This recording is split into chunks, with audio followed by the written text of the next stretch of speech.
Hello, my name's Robert Christie. I'm the non-clinical director of and partner at Glenbervie Dental Clinic in Larbert. I'd just like to thank everybody, elected members and convener, for giving me this opportunity to speak to you and talk about some of the concerns that I and my partner, the clinical director, Sharon Drugan, have regarding this application. Just give you a bit of history of the business and why we have concerns. Glenbervie Dental Clinic was set up in Larbert in 2015 by Sharon Drugan, who is the principal dentist and clinical director. She lives in the Inches and has lived here in Larbert and Kinnaird for a long time and was brought up in Falkirk. We offer NHS dentistry, cosmetic dentistry, portfolio of facial aesthetics treatments to all our patients, and we opened this 5 years ago, and we opened it from nothing. We had no patients, we had nothing. We had basically just a dental clinic and a couple of nurses, and 5 years later we've got about 4,000 patients, and that is growing. Our existing premises is now too small for us, and we are looking to expand the clinic, and whilst retaining our existing dental services, we wanted to integrate into the community a bit more of a kind of community health hub, which would provide podiatry, chiropody, those types of complementary things which we feel that people want in a community. And to do this, we have been in negotiations for about a year now in relation to Unit 7 at the Sainsbury's development, which backs on to where the proposed Grace Church development is. This is an investment that we are looking at, which is over 15 years, probably take myself and Sharon up to retiral age. It's in the region of £100,000 initially, and over about 300,000 over the period, to provide jobs to the current staff who all live in Falkirk. And the rationale for this is that the existing site at the Sainsbury's development is already there with it has parking. Parking is a huge issue for things like dental clinics. As I'm sure you'll be aware, parking up Graham's Road and Main Street can be very limited, so parking's a massive issue for people coming to the dentist, primarily because some people have to drive. They have mobility issues. We also get people from the local Glenbervie care home, which is just across the road from us just now. So there is parking where we're going, and additionally there's disabled parking, and essentially the site is potentially ideal for us to expand into this community health type clinic, to include other things. The concerns that we have for this development that Grace Church are putting in is primarily the practical logistics of parking becomes a major issue for us. I don't think it's a stretch of the imagination to start imagining that there will be an overflow into the Sainsbury's development car park. And whilst that in itself is not unexpected or even necessarily not manageable, my concern would be that we then get into a situation where the Sainsbury's car park then has to be metered, and that could really put a severe, that could give us a massive problem for our business. So that is one of the main concerns. That what tends to happen in parking situations is that in the absence of any other solution, that people start putting meters in, and it's essentially a residential area, and places just start getting metered. Even the streets may end up starting getting metered. That has a massive effect, as I'm sure most elected members will be aware, on footfall, because people can't stop and get out of the car. We have most of our patients are in and out within 20 minutes, so there's a normal flow, and it's complementary to the type of things which are already there in terms of how much time people spend in shops and takeaways which are there.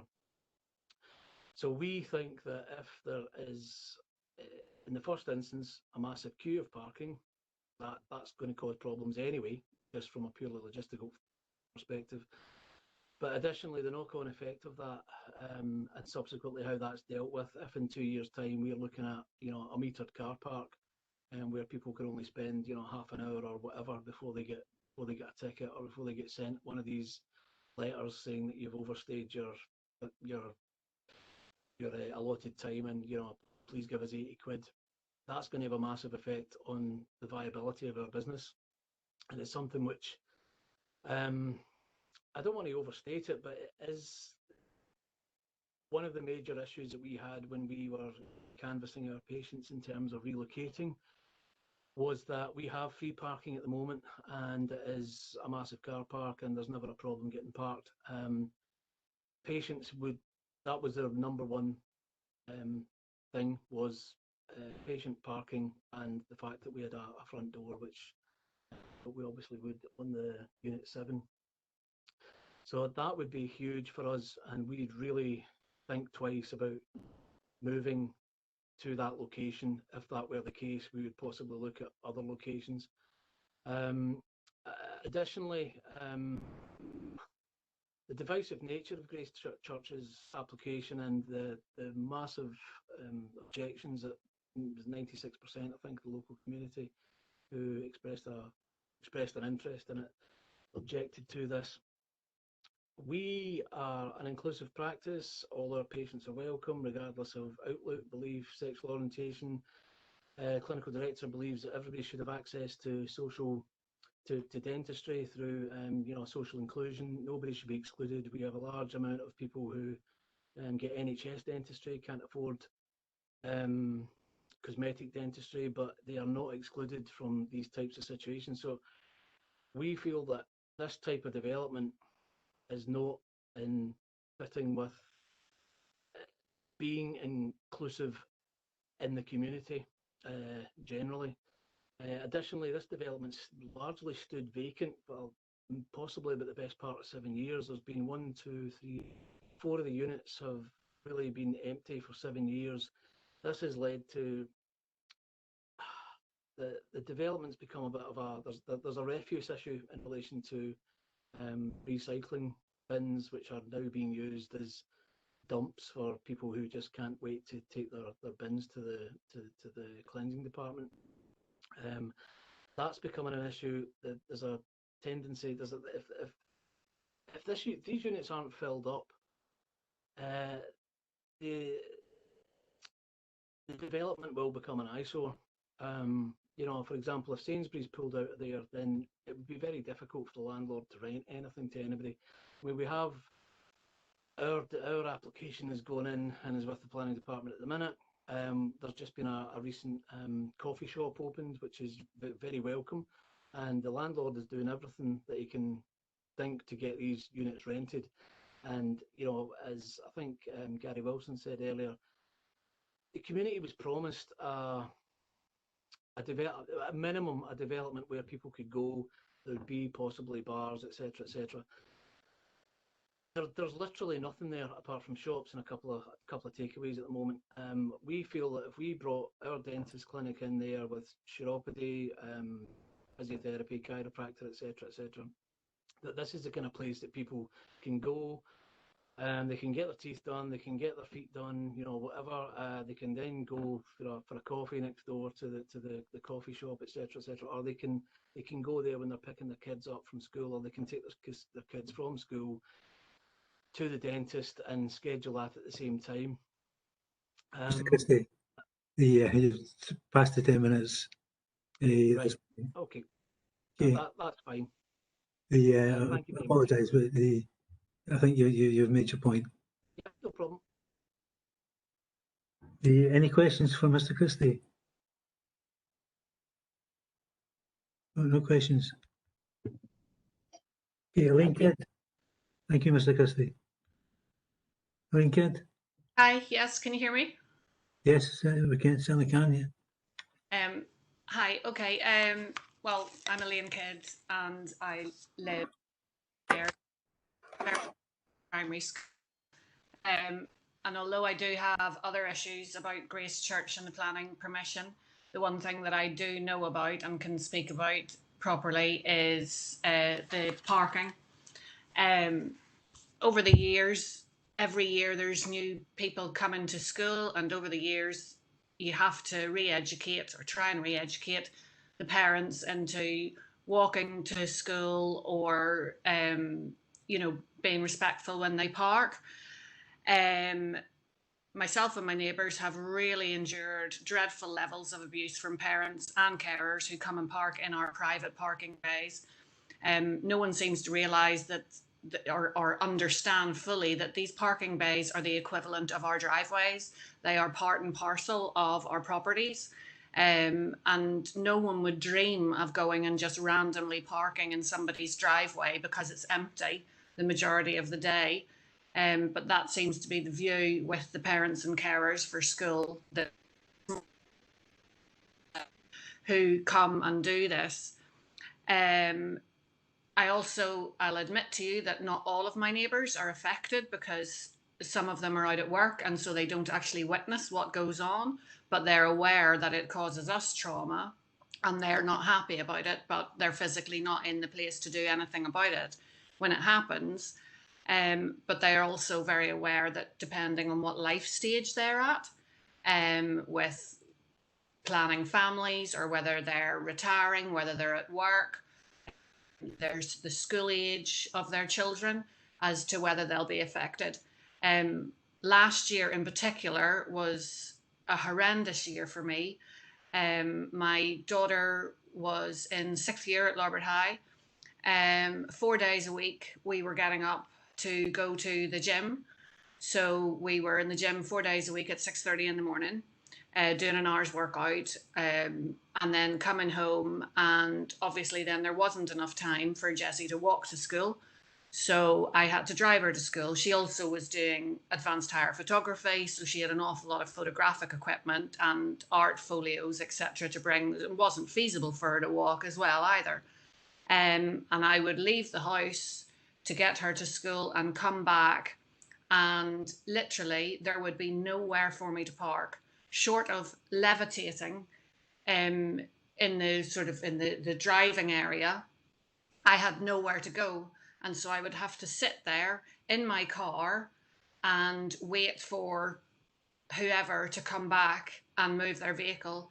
And the abuse that I got on every single occasion was absolutely horrendous. And I have done nothing more than leave my house, my space, come back and try and get into my own property. And the abuse was unbearable. I've been screamed at several times. My car has been driven at many times, with the people getting in and trying to reverse into me when I actually have nowhere else to go, because there's other parents who have come and they're maybe doing their manoeuvres to get out of the spaces that they've inconsiderately parked in. And so I have to sit and wait for them, and I have men reversing their cars and revving their engines at me, trying to drive into the side of my car. I've been accused of pecking on people because they drive a bigger car, which is so patronising, it's beyond belief. I've also been questioned as to what the hell did I expect when I lived near a primary school. I've been sitting in my car and I've had a woman run up to my car, fling my car door open, shove her hand right into my face with her finger, threatening me. The man in that situation as well, he was threatening me so much and just kept on telling me to go back to bed. I'm not exactly sure what that means. Some sort of, I don't know, colloquialism from over here. I don't know. But certainly it was really offensive. I've been screamed at as well and told to go over and car park situation and then think about what I should be doing to solve the parents parking for Kinnaird Primary School, which clearly is not my problem. It's nothing to do with me. These people are in the equivalent of my driveway and my neighbours' driveways. Some of my neighbours have been blocked in. They've been prevented then from, they've missed doctor's appointments. The thing is that people don't realise what's going on behind closed doors. So they're parking in bays, they just like see an empty bay and they think, oh, I'll just snip in here. They know in their heart that they're doing something wrong. And then on the times that they come back and there's me or one of my neighbours who has arrived back and has no space to go into, their first line of defence is attack. And they attack in every single instance. Never once has anyone apologised to me. Never, ever, ever. I've had to phone the police on several occasions. I've been left an absolute mess emotionally. I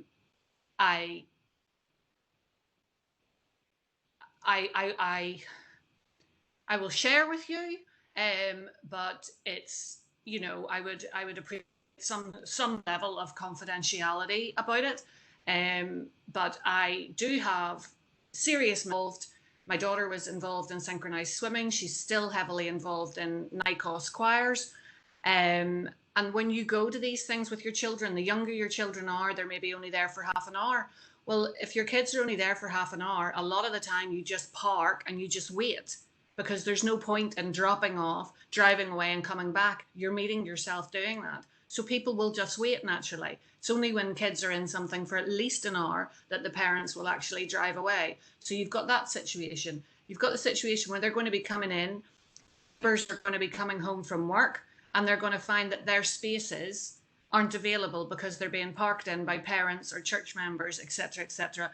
They try to leave on a Sunday to go out for a walk with their dogs or go for their shopping or whatever, and they come back and their spaces have been taken by churchgoers who are going to be there for hours.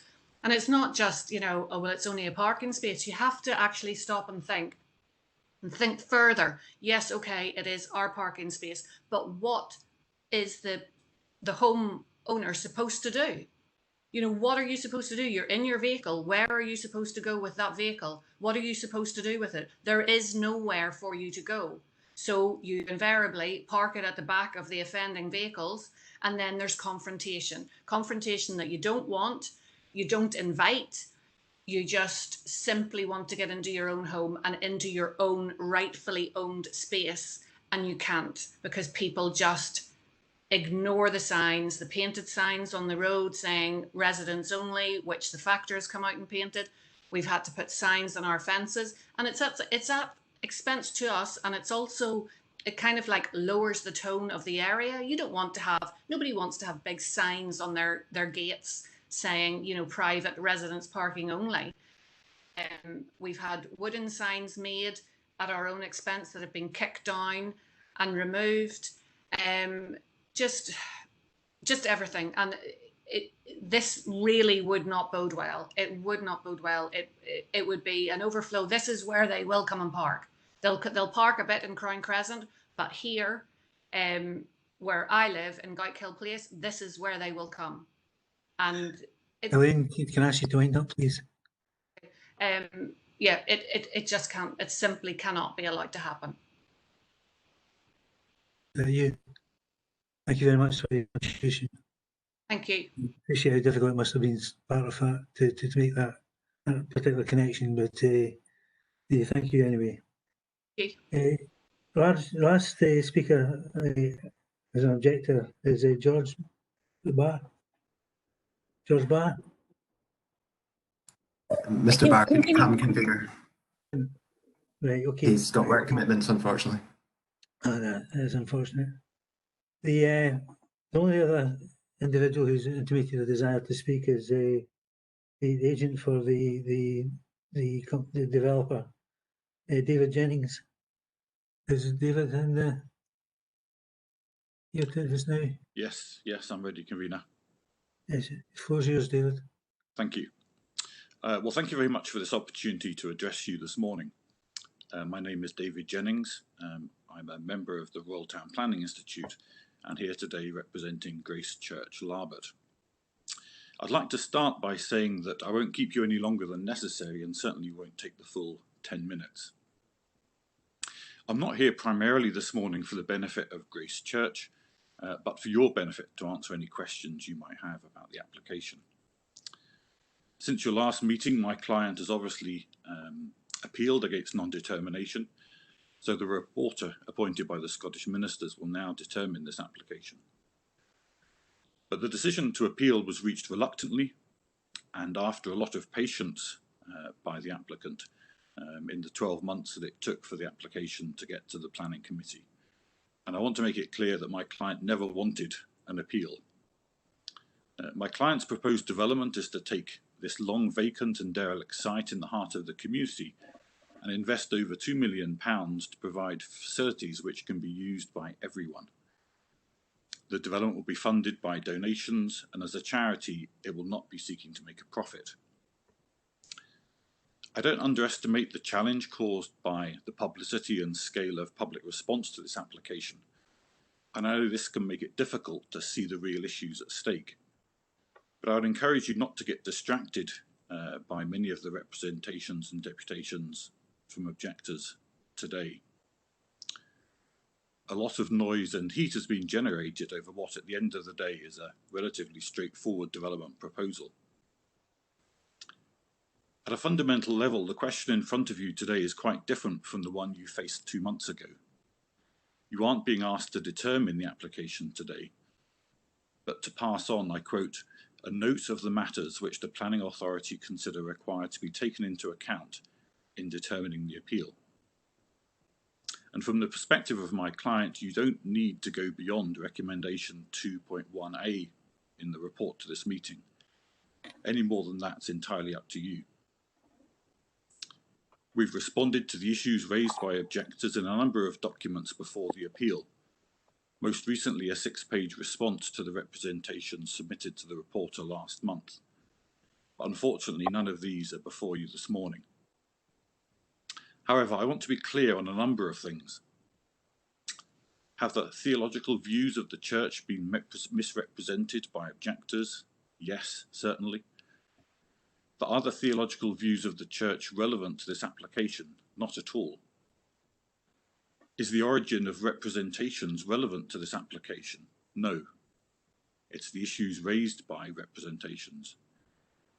And are the potential uses of a site relevant to the application? No. It's not alternatives, it's this application that's on the table. The one substantive planning issue which has been raised by objectors relates to parking. So a key question before you today, a question which should determine your response to the application as a whole, in my view, is, has the application met the parking standards adopted by the Council, the maximum parking standard set out in the National Roads Development Guidance? Paragraph 8A.19 of the officer's report makes it clear that a precautionary approach was adopted to the calculation of these parking figures by the Roads Development Unit. The maximum, I'll repeat that, the maximum number of parking spaces allowable under policy for this development, according to the Roads Development Unit and Policy IR09 of the new Local Development Plan, is between 64 and 101. And that's if each part of the building is used simultaneously to its maximum capacity, something that my client has said will not be allowed. In the scenario envisaged by the Church, the maximum number of parking spaces allowable would be between 34 and 71. And this development proposes 80 spaces. The site is in the village centre and maximises opportunities to walk and cycle to the site, as well as take public transport. All significant policy aims of the Council in the new Local Development Plan. And I'd respond to a comment made by a number of previous deputations, which were that the majority of people going to the church live from out with the area. Well, actually 60% of the congregation of the church live within 20-minute walk of the new site. Nowhere has the Roads Development Unit indicated that the parking standards have not been met, and nowhere have they actually explicitly said that they object to the application. The officer's report concludes that the parking standards have been met and exceeded, a position which my client fully agrees. I'd refer you to paragraph 8A.23 of the officer's report in particular, and submit that this paragraph is key to your decision making today. So has enough parking been provided by this development? The answer in the officer's report is clear, yes. Indeed, more than enough has been provided, even on the basis of a worst case scenario set out by the Roads Development Unit. Just responding to a couple of other comments made in deputations, the objective survey revealed the desire for a cafe, community centre, sports hall, facilities for the under 18s. Well, that's exactly what my client is proposing. Secondly, the use being proposed of a Section 75 planning obligation is exactly what it's designed for, and it meets all the statutory tests. And thirdly, it's clear from the officer's report a recognition that this development will not conflict with peak time activities, such as the school or dentist surgery. Activities at the church will be predominantly off-peak and not conflict with these other uses.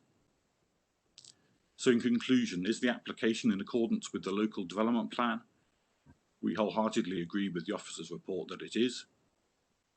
Are there any material considerations which would suggest refusal? No. Thank you very much, and I'm happy to answer any questions you might have. Okay, Mr. Jennings, thanks very much for that. Are there any questions?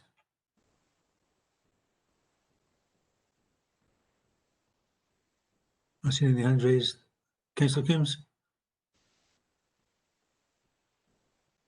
You're muted. Joan, and take the mute off. I was trying. Right, Oh, yes, Mr. Jennings, sorry, you said about the transport and the officers don't agree. Sorry, I was trying to get off mute there just now. I've lost my train of thought.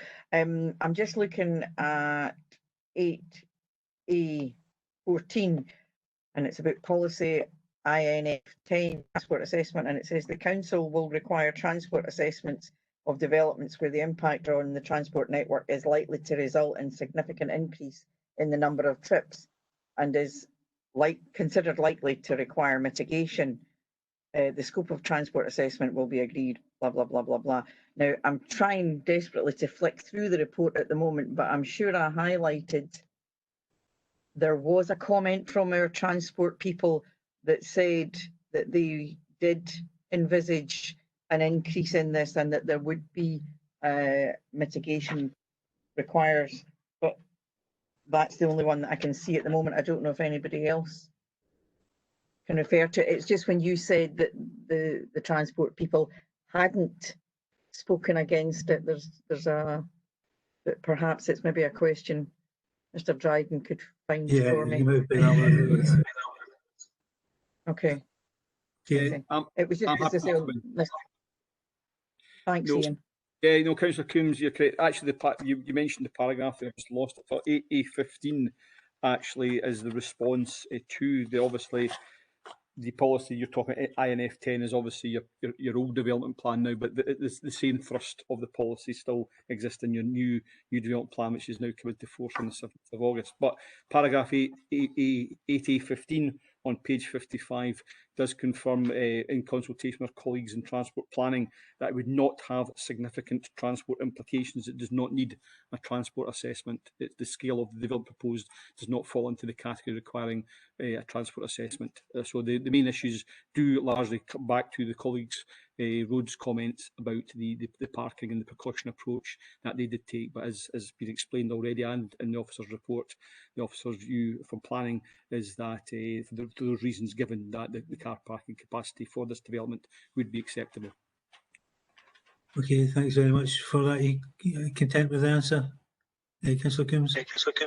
Well, I need to keep looking because I'm not from the planning officer, but from the transport people specifically. Right. It may not be a part of this report, but I'll keep looking. If you come across it, just indicate and we'll bring it back in.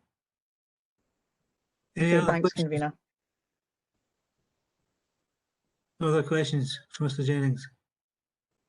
Okay, can I thank you, Mr. Jennings, for your testimony.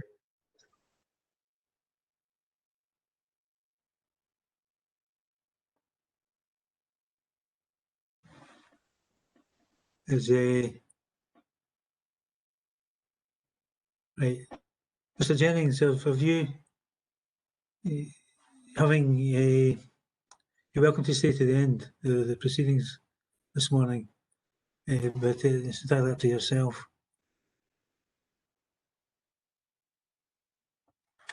Well, unmute. No. No one else? Okay. In that case, I'm open to. I found it, convener.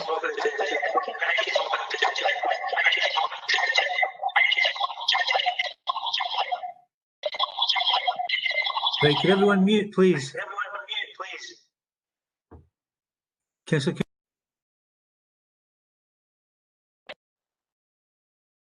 I just figure out how to look at my emails at the same time as I'm talking to you. Right, it was. Wait, I see here. It was from the Roads Development Unit, in their advice to the Planning Department, and they said that the site is located in a predominantly residential area with access to its parking areas via an established road. We are concerned that any overspill parking from the development would have a more acute impact on the surrounding road network at this location than might be the case at a location which is a less residential in nature. And as has already been said, it's about the right development in the right place. In summary, although we acknowledge that the proposed level of parking now exceeds the lower end of the calculated requirement, we are concerned that in the event that the building does not operate in the manner suggested, the proposal may be unable to accommodate demand for parking within the site, leading to indiscriminate parking on the surrounding road network to the potential detriment of road safety, as has been highlighted by the residents very well this morning. okay, thanks for that. Well, we've had an answer from with Mr. Jennings and the roads. Councillor Bissett.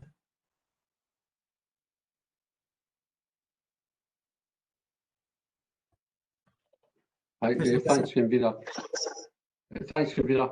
I wonder if Mr. Jennings could tell us the capacity of the church when it would be full, Right. and if there are any planned activities out with the school hours. In most churches normally they have different events, that can go on at the evening. So I'm just wondering if there are any planned activities out with the school hours, for example.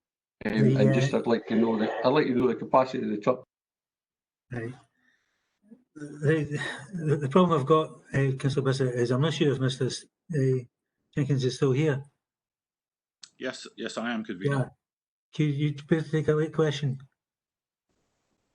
I mean, the capacity of the church sanctuary, where the church services would take place, is 300. But certainly the church congregation at the moment is only just over 50% of that.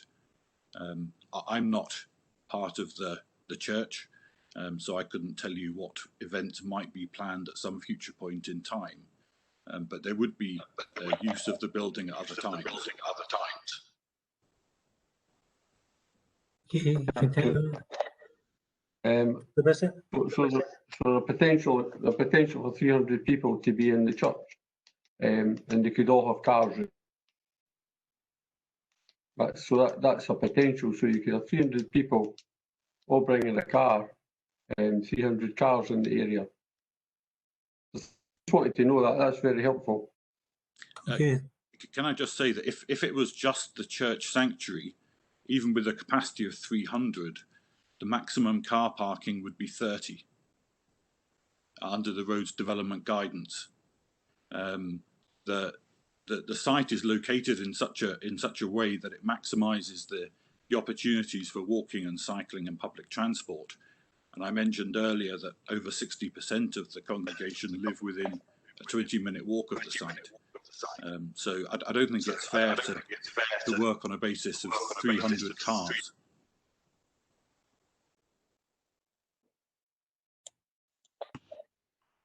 Could I say something? Can you say who you are? Elaine. I'm sorry, Elaine. The opportunity for objections is passed in terms of the hearing this morning. Is there any other members of the committee? Has someone got their phone on or their screen on? Could everyone mute? That is not speaking at the moment. There's no one speaking other than me. Everyone mute. That's better. The issues now are issues that members need to concern themselves with. Convener, could I ask a question? Surely. As a church, it's likely to be weddings or funerals held in the church, which could have a congregation of 300 people. Yes, there may be in the future. It certainly isn't at the moment, but maybe in the future. Obviously, I'm talking about long-term, Councillor Convener. Yeah, I made that point. Maybe there'll be sometime in the future. That's true. Maybe 300 at a wedding. Anyone else have any questions? Open it to contributions from the floor then. Convener, is Mr. Dryden not going to do the original, something that he did not say he was going to cover something in the original report? Mr. Dryden? Yes, Convener. Basically, I was going to obviously allow the deputations, and really, I think there's not much more that I would wish to add at this stage. I think the report, through the deputations that have been made this morning, and clearly some of the questions that have already been answered, it's picked up the main salient issues here. So clearly the report is before you as a committee, and obviously I would be happy to answer any further queries that have further queries arising from the discussions we've already had today, or if there's any other issues members of the committee wish to raise to the report. But I think actually the main issues have been covered already, and these are actually articulated out in the officer report before you this morning. Okay, thanks very much for that. Are you satisfied with the answer, Councillor Bowes? Yeah, that's fine, Convener. Okay, can we open it to questions or comments from the floor? Councillor Bowes? Thank you, Convener. I'll just let you know that I will be adding a motion at the end of what I'm going to say. I was wanting to do some sharing of stuff, not me, but I don't know if it's possible for Mr. Dryden even to put the plan on of the building, because it'll make my contribution make a wee bit more sense. The proposed plan of the building, is that possible? Yes. Well, hopefully with a bit of luck, Convener, obviously got Ian Clemenson, who you recall Ian was here. We had the committee in June, so I'm going to ask Ian. Ian, if it's possible, please, could you put up document 3, the proposed site plan for the church, which I think is probably the best plan to start with. And if we do have a ground floor plan as well, and we have some 3D views, but I think if we start with document 3, Ian, please, the proposed site plan. Perfect. Okay. Thank you. That's north to south, as you can see. You've got McIntyre Avenue to the north there. Yeah, so top of the page is north, and bottom of the page is south. Right of the page is east. So I'm going to talk north, east, and west. It's an area I know well. I've actually been up and visited it a number of times, but I'll cover why in a minute. One of the concerns I've got is actually the overall size of the development itself. From where the old office admin block was, this building is something like 25 metres longer than what that site was. If you looked at the original master plan, the area for business and employment started, if you're going from the right of the building, and it stopped well before the double car park spaces. Now you're going well into the double car park spaces, which show at the top of the page. Hopefully that makes sense to people. The ridge, and sorry, I remember coming from the building industry. If you look at the 6-sided shape, which is the actual sanctuary, and there's a line right up the middle of it, from going from north to south, that's the ridge. That's the highest point. My worry is the height that's going to be, and the potential for actually shading on the houses to the east side of it. Now, these houses, and so as you know, I was up this morning at 8:45 just to double check it. Those houses are roughly about 600 millimetres actually below the road level, is where those houses are based. They're not level with the road, they actually drop down a bit. So as we get to autumn winter, that mass of roof is going to give quite a bit of shading, particularly on those houses. Now that to me would constitute an oversize on the development on here. The complete size of the development, and when you look at the various heights of it, it's a lot bigger in bulk than what the rest of the commercial units are, which sit obviously in the trading estate, which was mentioned earlier.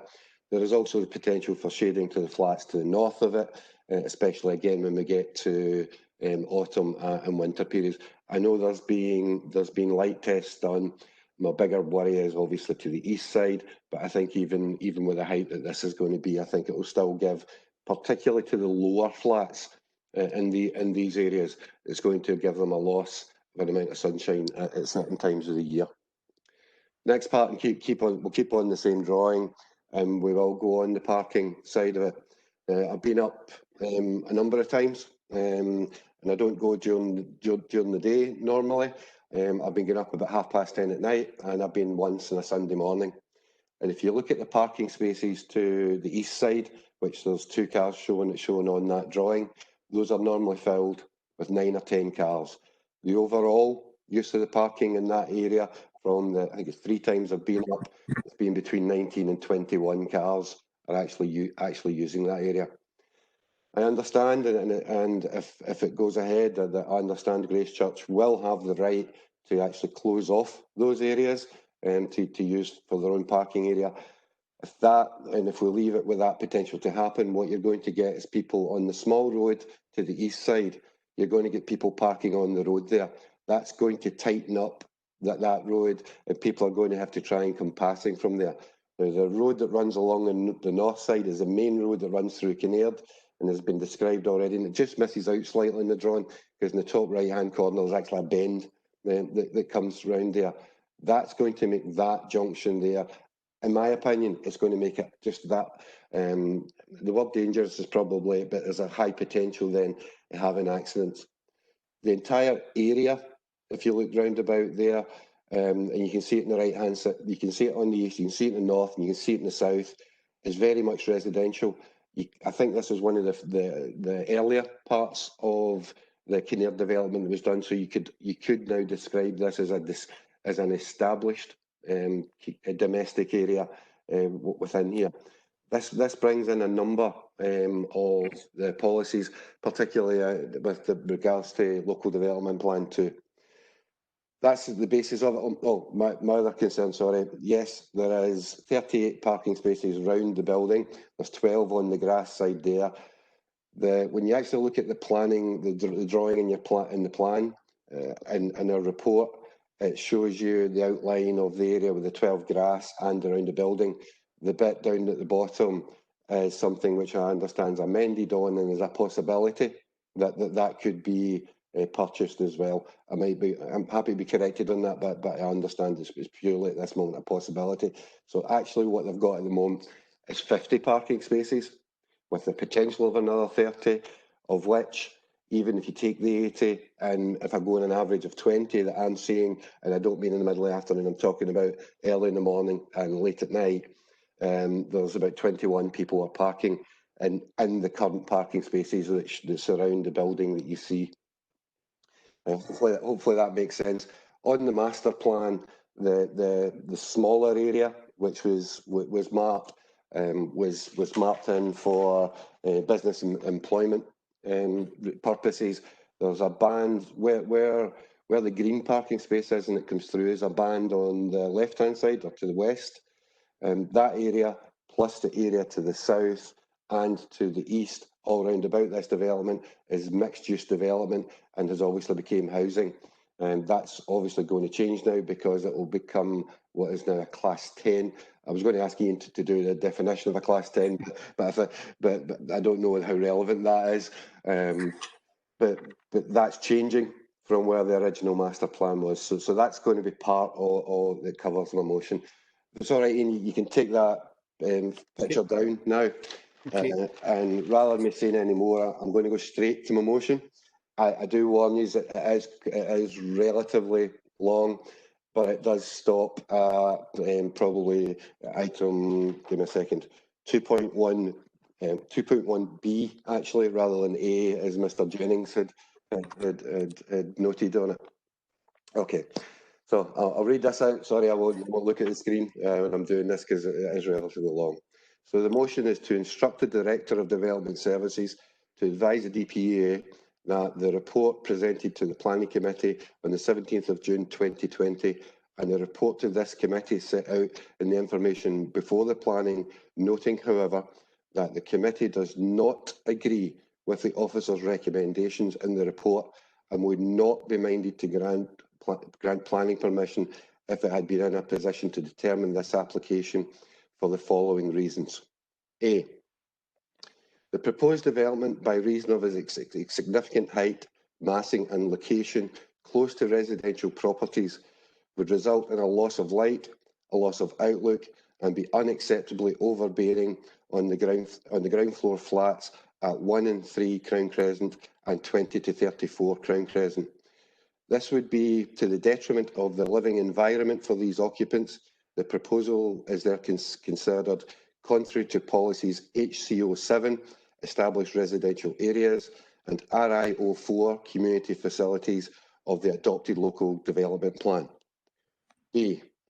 The proposed development would have an unacceptably adverse impact on the amenity and safety of the surrounding areas by reason of increasing traffic volumes and the potential interdiscriminate on-street parking close to and within an existing residential area. Due to insufficient off-street parking provision within the site, the proposal would be considered contrary to policies PEO1, placemaking, IRO4, community facilities, HCO7, established residential areas, and RIO9, parking, all of the adopted Falkirk Local Development Plan 2. The final reasoning is acknowledging the age of the master plan, which I believe is 2006, and that the planning authority is obliged to consider the application before it. There is a conflict with the original master plan for the wider Kinnaird Bellsdyke development in terms of the size of the facility and the uses that were proposed to occupy the site, business and commercial. The proposal is therefore considered contrary to the aims and aspirations of the wider Kinnaird and Bellsdyke site. Therefore, I recommend the removal of items A and B, and when we get to section 2, and that in the event of and replaced at 2A, that in the event that the reporter, contrary to the view of the committee, decides that they are minded to grant the permission, that the following sections of 75 planning obligations and thereafter the conditions of the committee considers should be imposed. This is particularly picking up on the hard work that Catherine has done, and I think that if it does go, if it's decided to go through, there's obviously a change on the recommendations in 2.1b, which it should obviously read as then amended to minded to refuse. Thank you, Convener. Sorry that was long, but hopefully that, everybody got that.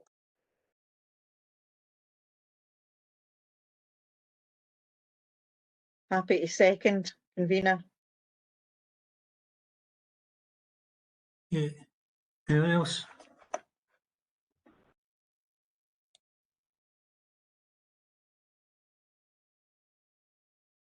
Convener, can you hear me?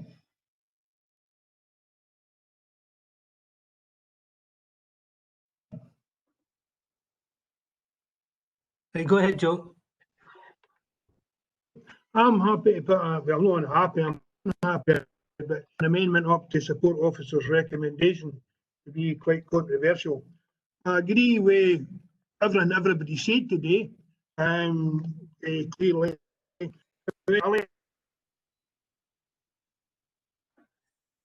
Breaking up.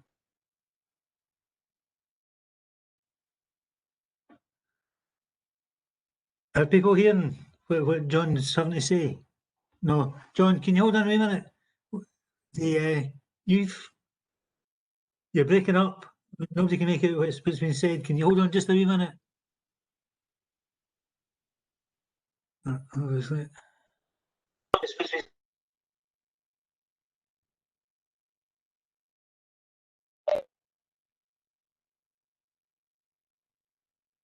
I don't think anyone got that, John, because you were breaking up really badly.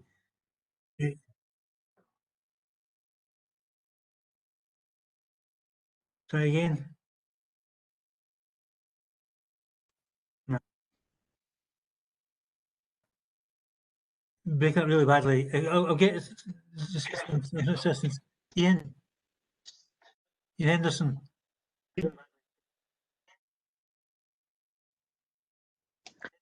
Convener, yes, I'm here. Right, from IT. There's someone there from IT station. Is that say something? Oh, I can hear Councillor McCluckie now. Right. John, you want to say something? I just Hang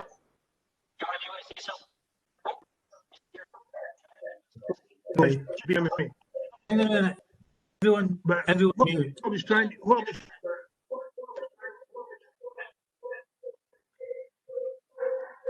Hang on a minute, John. Can everyone mute? What I was trying to... Yeah, apart from you.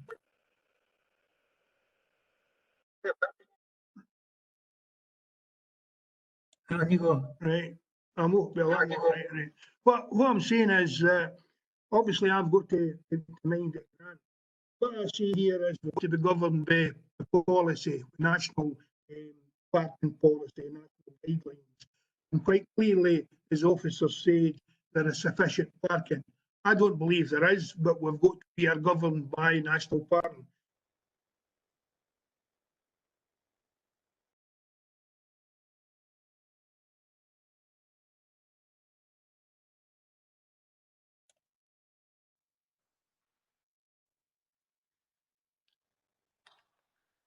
We're losing them. Right. Aye. Councillor Coombs, you got something, a suggestion? I'm back in again. We're losing you, John. Do you hang on a wee minute? Convener? Yeah. Could I maybe ask if Councillor McCluckie could dial into the meeting from a telephone? They would be able to pick up his sound from the phone. Could I use Councillor Kerr? Seen him in the ball. I'll use Councillor Kerr. Councillor McCluckie,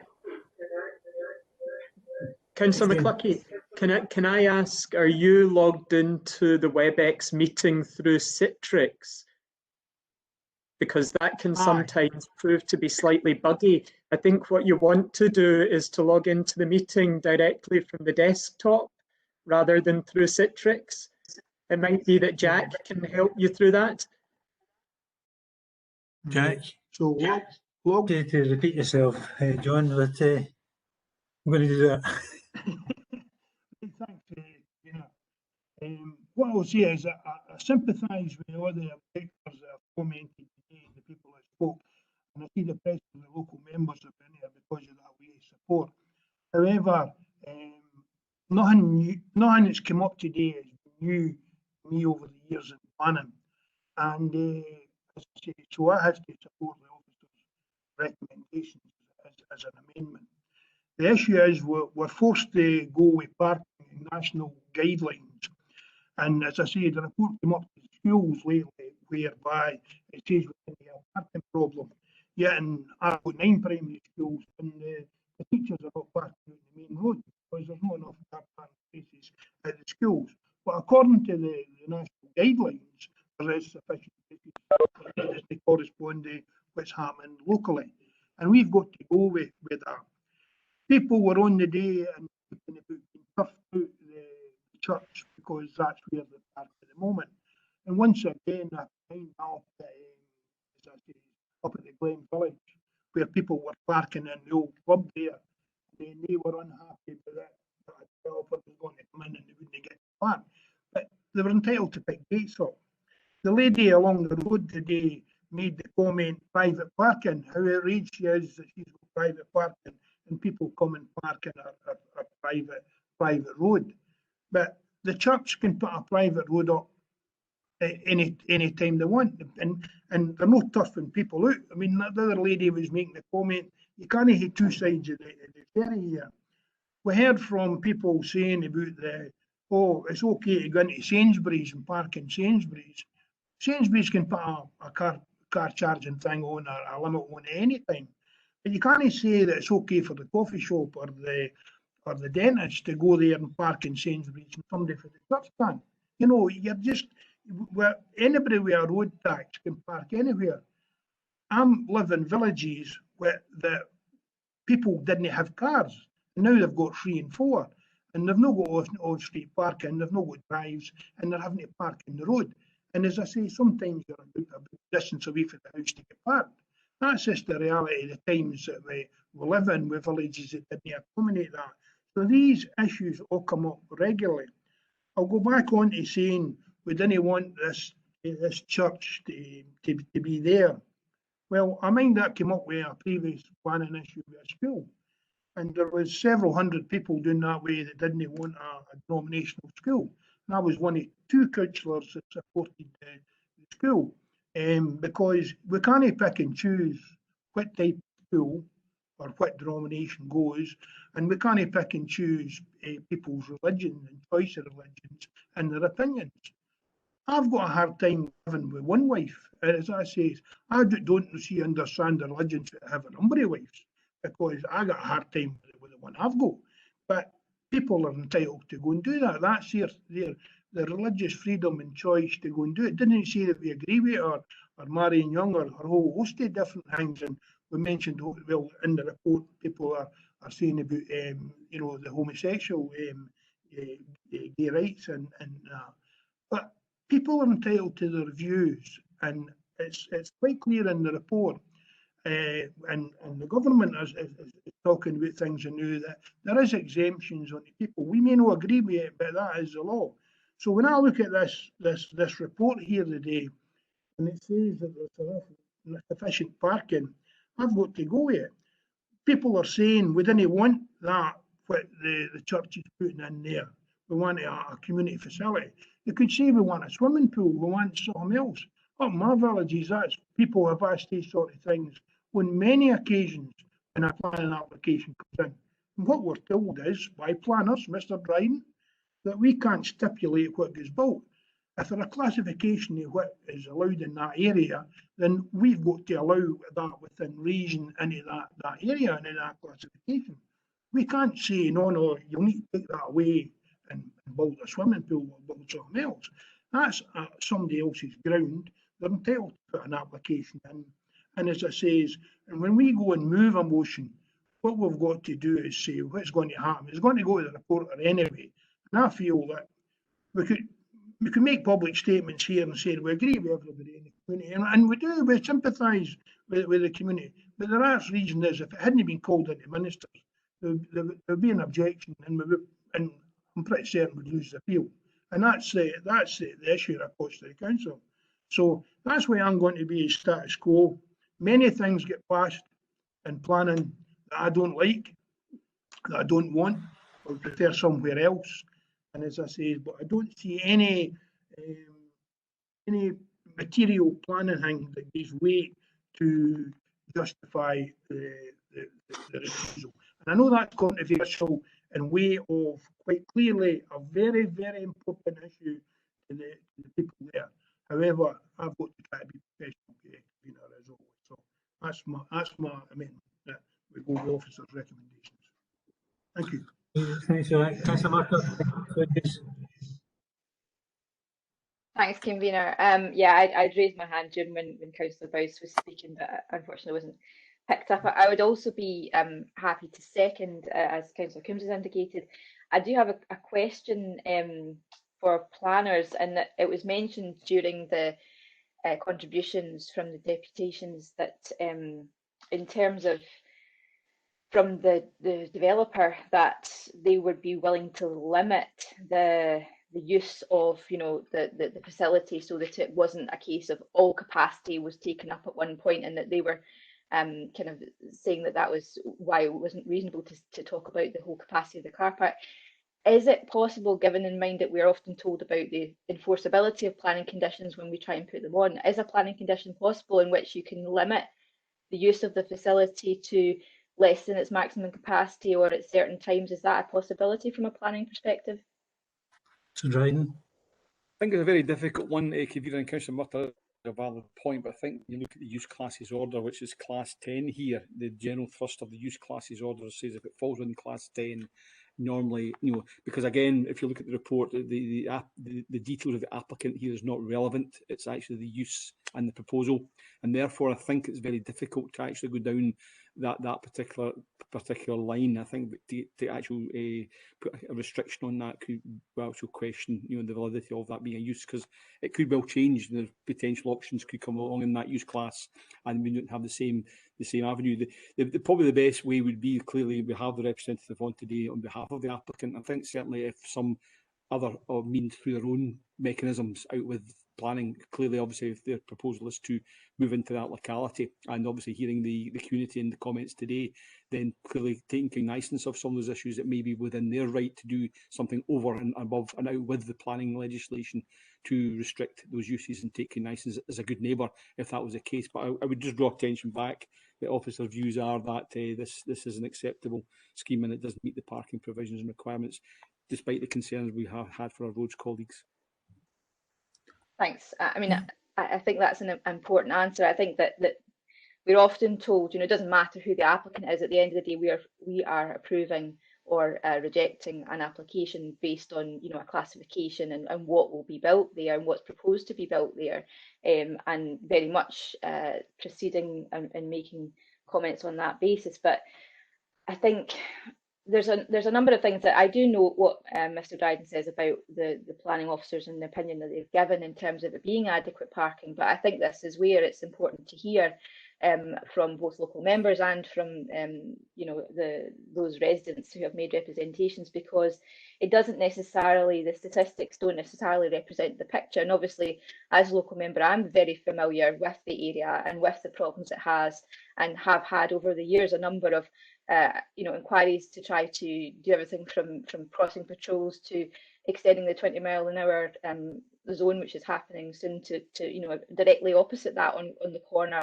You know, concerns about visibility, concerns about speed and volume, and that doesn't just knock on to the immediate facility. It knocks on to vicinity. It knocks on to surrounding roads such as the Moss Road, etc. And I think we've been here before with Kinnaird in terms of what was intended in the master plan and the reality of what's been developed. And one of the, I think it's fair to say, frustrations of the committee in the past has been that because the master plan was agreed and the massing of the development was agreed in the previous Section 75s at that time, we've got very little scope to be able to look at new applications for housing when they come in terms of the massive housing, and you know, kind of say that the facilities which are there at present won't support that. And we've seen that you know, in the recent history of this committee. So in some ways, the problems which are present just now in Kinnaird are not the final you know, picture of the development of this area, because there are more houses both planned and being built at present, and that has to be taken into account in the area in our decision.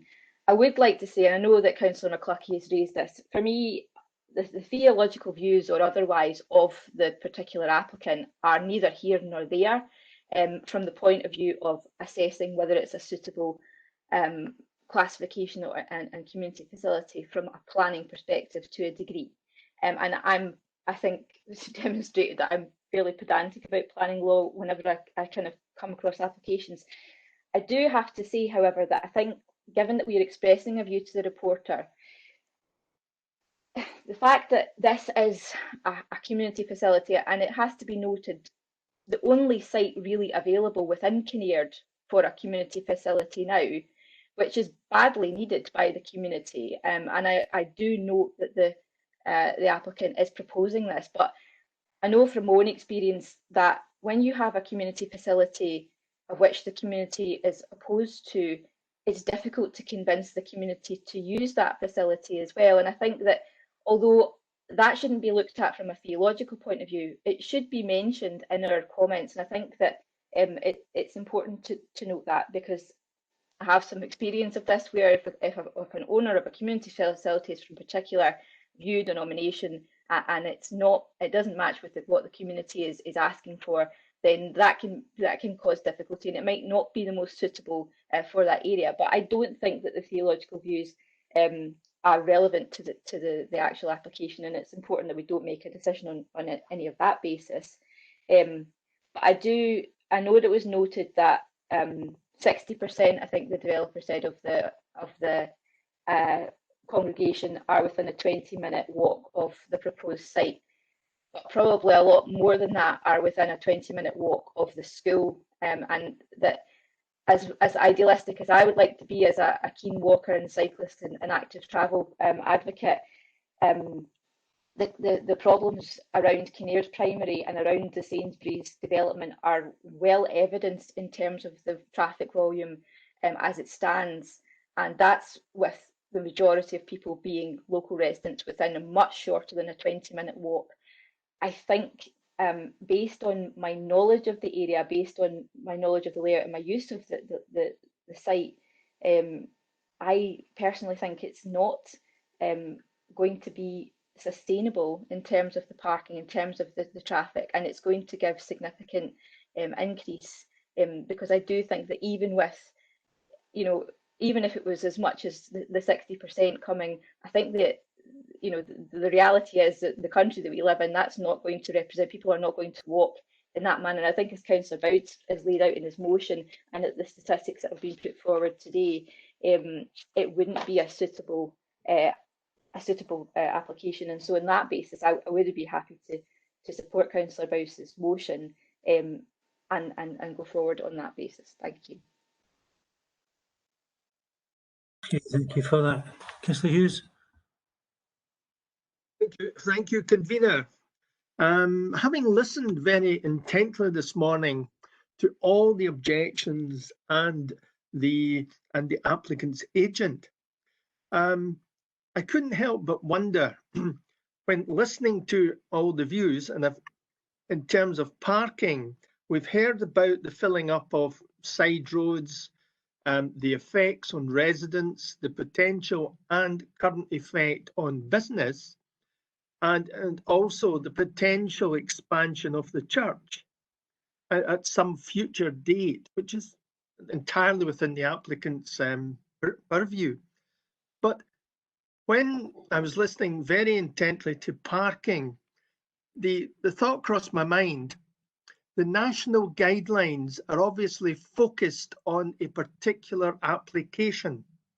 Can I ask Mr. Dryden, does the national guidelines, when it's focused on a particular application site, does it take into account the cumulative effect on surrounding areas? There might be Craig Russell from Roads Unit might be able to come in and talk about that particular detailed aspect of the background to the national guidelines. Clearly, just what I would say before Craig comes in, that obviously you'll see from the consultation response received, which is in the report, this kind of it was difficult to. There's not one size fits all, and obviously I was trying to look at the proposed use being a Class 10 use.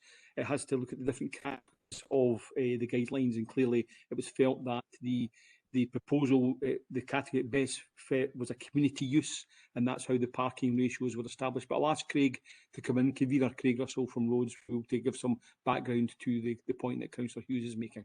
Thank you. Okay, Craig, can you shed some light? Yeah, convener, thanks. I'm not entirely clear what the councillor meant by whether the guide takes into account the cumulative impact, but I'll try and give a bit of background to the parking calculation for this.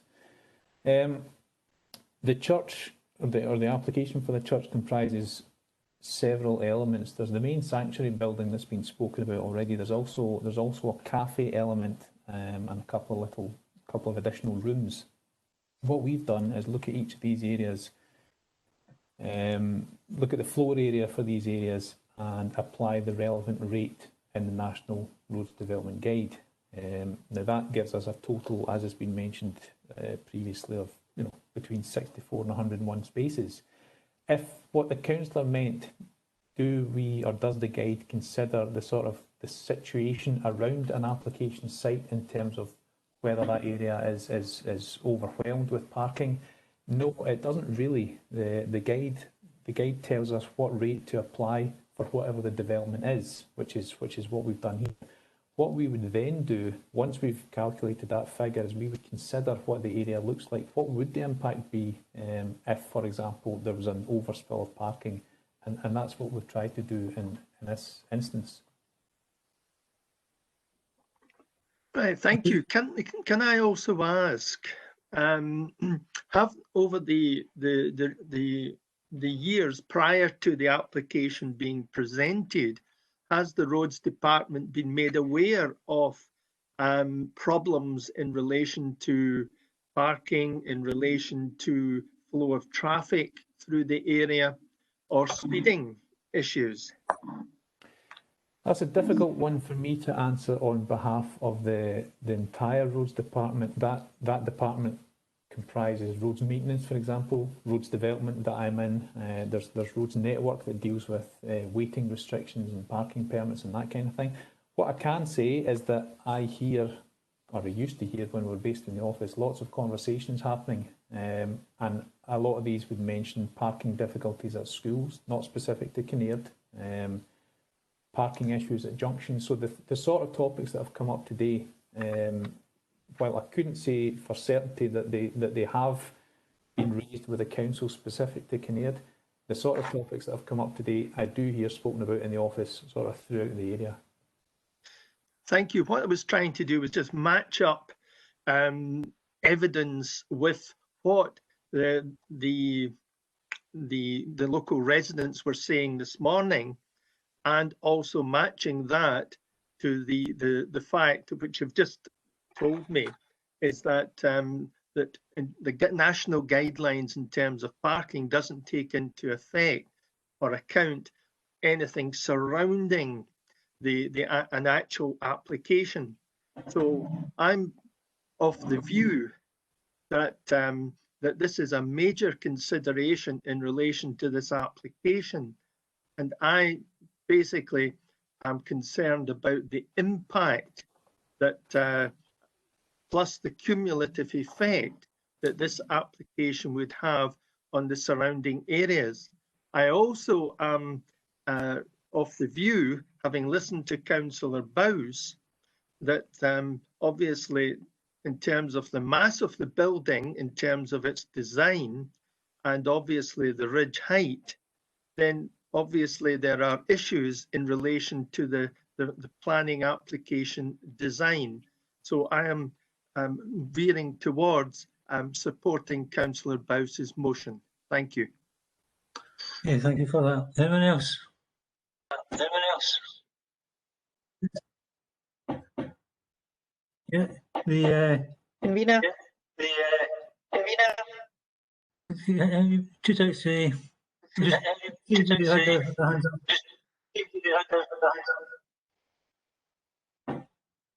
Right, Monroe. And then Councillor Bissett.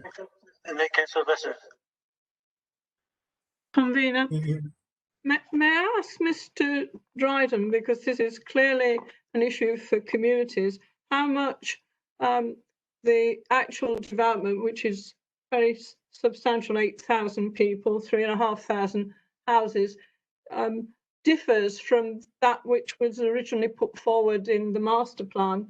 And in terms of the overall master plan, who has ownership? Good point you've raised, Councillor Monroe. The master plan goes back.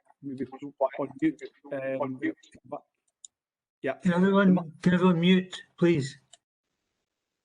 The master plan obviously goes back to 2006, and it was part of certainly the documentation, and it was prepared in terms of actually its detailed reference into specific conditions, it's limited, because clearly at that point in time it's a strategic way forward direction, and we're talking obviously at that time back even prior to the obviously the ongoing issues we're finding in the world just now globally. You'll recall the recession we had around 2008, 2009. So again, it was prepared, and the intentions were in a different era economically as well.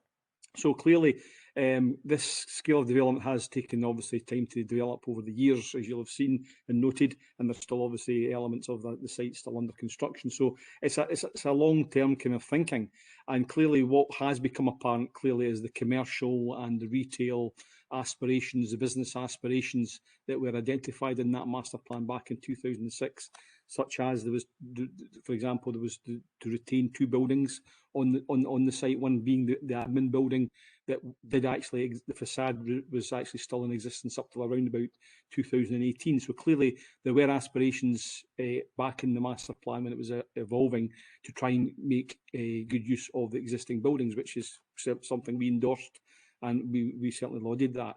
But clearly circumstances, time evolves, and the economy changes, and you'll have seen through the report there have been various attempts by the consortium, which was the house building consortium, to try and market the site, and clearly there have been over the period of time some interest, but again for various reasons, economy primarily, that some of the interest and aspirations that we had clearly have not borne fruit. For example, McIntyre Avenue itself, further along towards the east, the ground floor units of the flats were actual commercial, and up until not that long ago, then they actually were changed to residential on appeal. So clearly it's a very dynamic situation, it's very fluid, and particularly the situation we now find ourselves in COVID, that will probably change again. So I think in short what I'm saying, the master plan is as good probably at the time when it was prepared. It gives us a strategic sense of direction, but clearly it's heavily caveated on that clearly it's not a tablet of stone and it will evolve. So in short, I think what you are finding now, what's happening on the ground, there's predominantly more residential, but there are still commercial elements to that, which is on the ground, clearly this site, and obviously the retail park, the retail development, next door.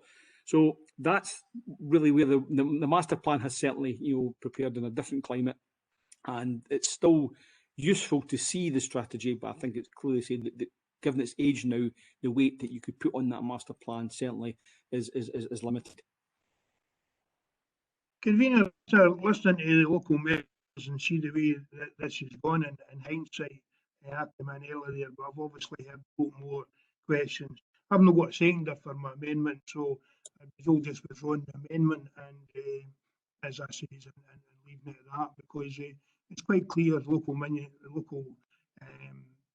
members seem to know more about the facts in that area than myself. So I'll withdraw my amendment as a bit seconded anyway. Happy with that, as you're right. I wouldn't withdraw it just simply because you haven't got a secondary yet.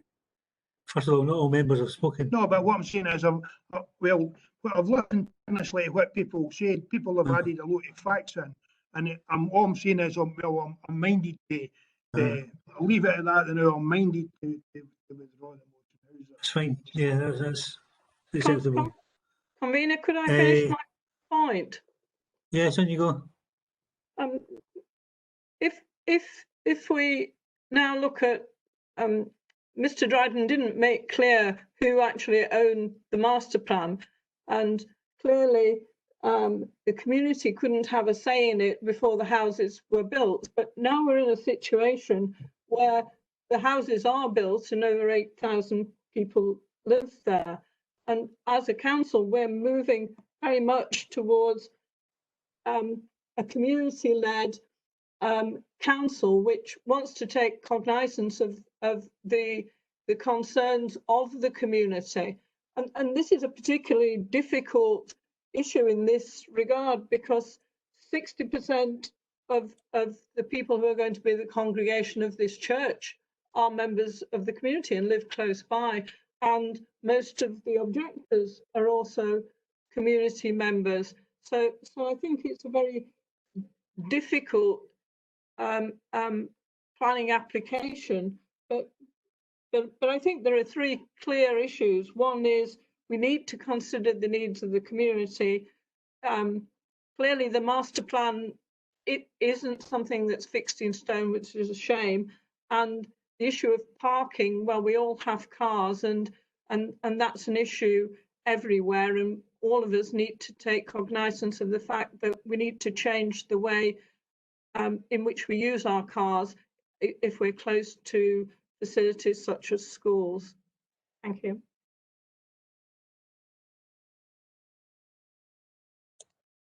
Thanks for that, Councillor Monroe. Anyone else? Councillor Bowes? Sorry, Councillor Blackwood. Thank you, Convener. I'm looking at the local strength of opposition to this application, and the offer of community facilities that look doomed for failure. Maybe the applicant should maybe relook at his application. I see this being a failure in an area other than possibly the church, but the community facilities look doomed to failure. Yeah, so opinion that you've made, Councillor Blackwood. It's not something we can consider as a department, as a committee. But you're entitled to your opinion, and you've expressed that. Anyone else? Councillor Bissett and then Councillor Coombs. I believe Councillor Coombs had her hand up long before me, Convener, so if Councillor can come in first. She's also previously been in and the motion, but I'm quite happy for her to come back in. Councillor Coombs and then Councillor Bissett.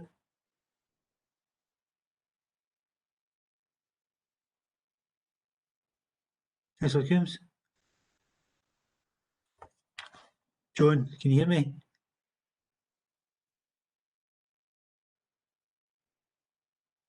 No, she's gone.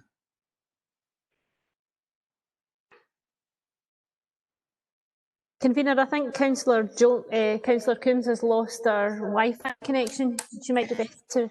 Oh, there she is. Okay, the Councillor Coombs and Councillor Bissett.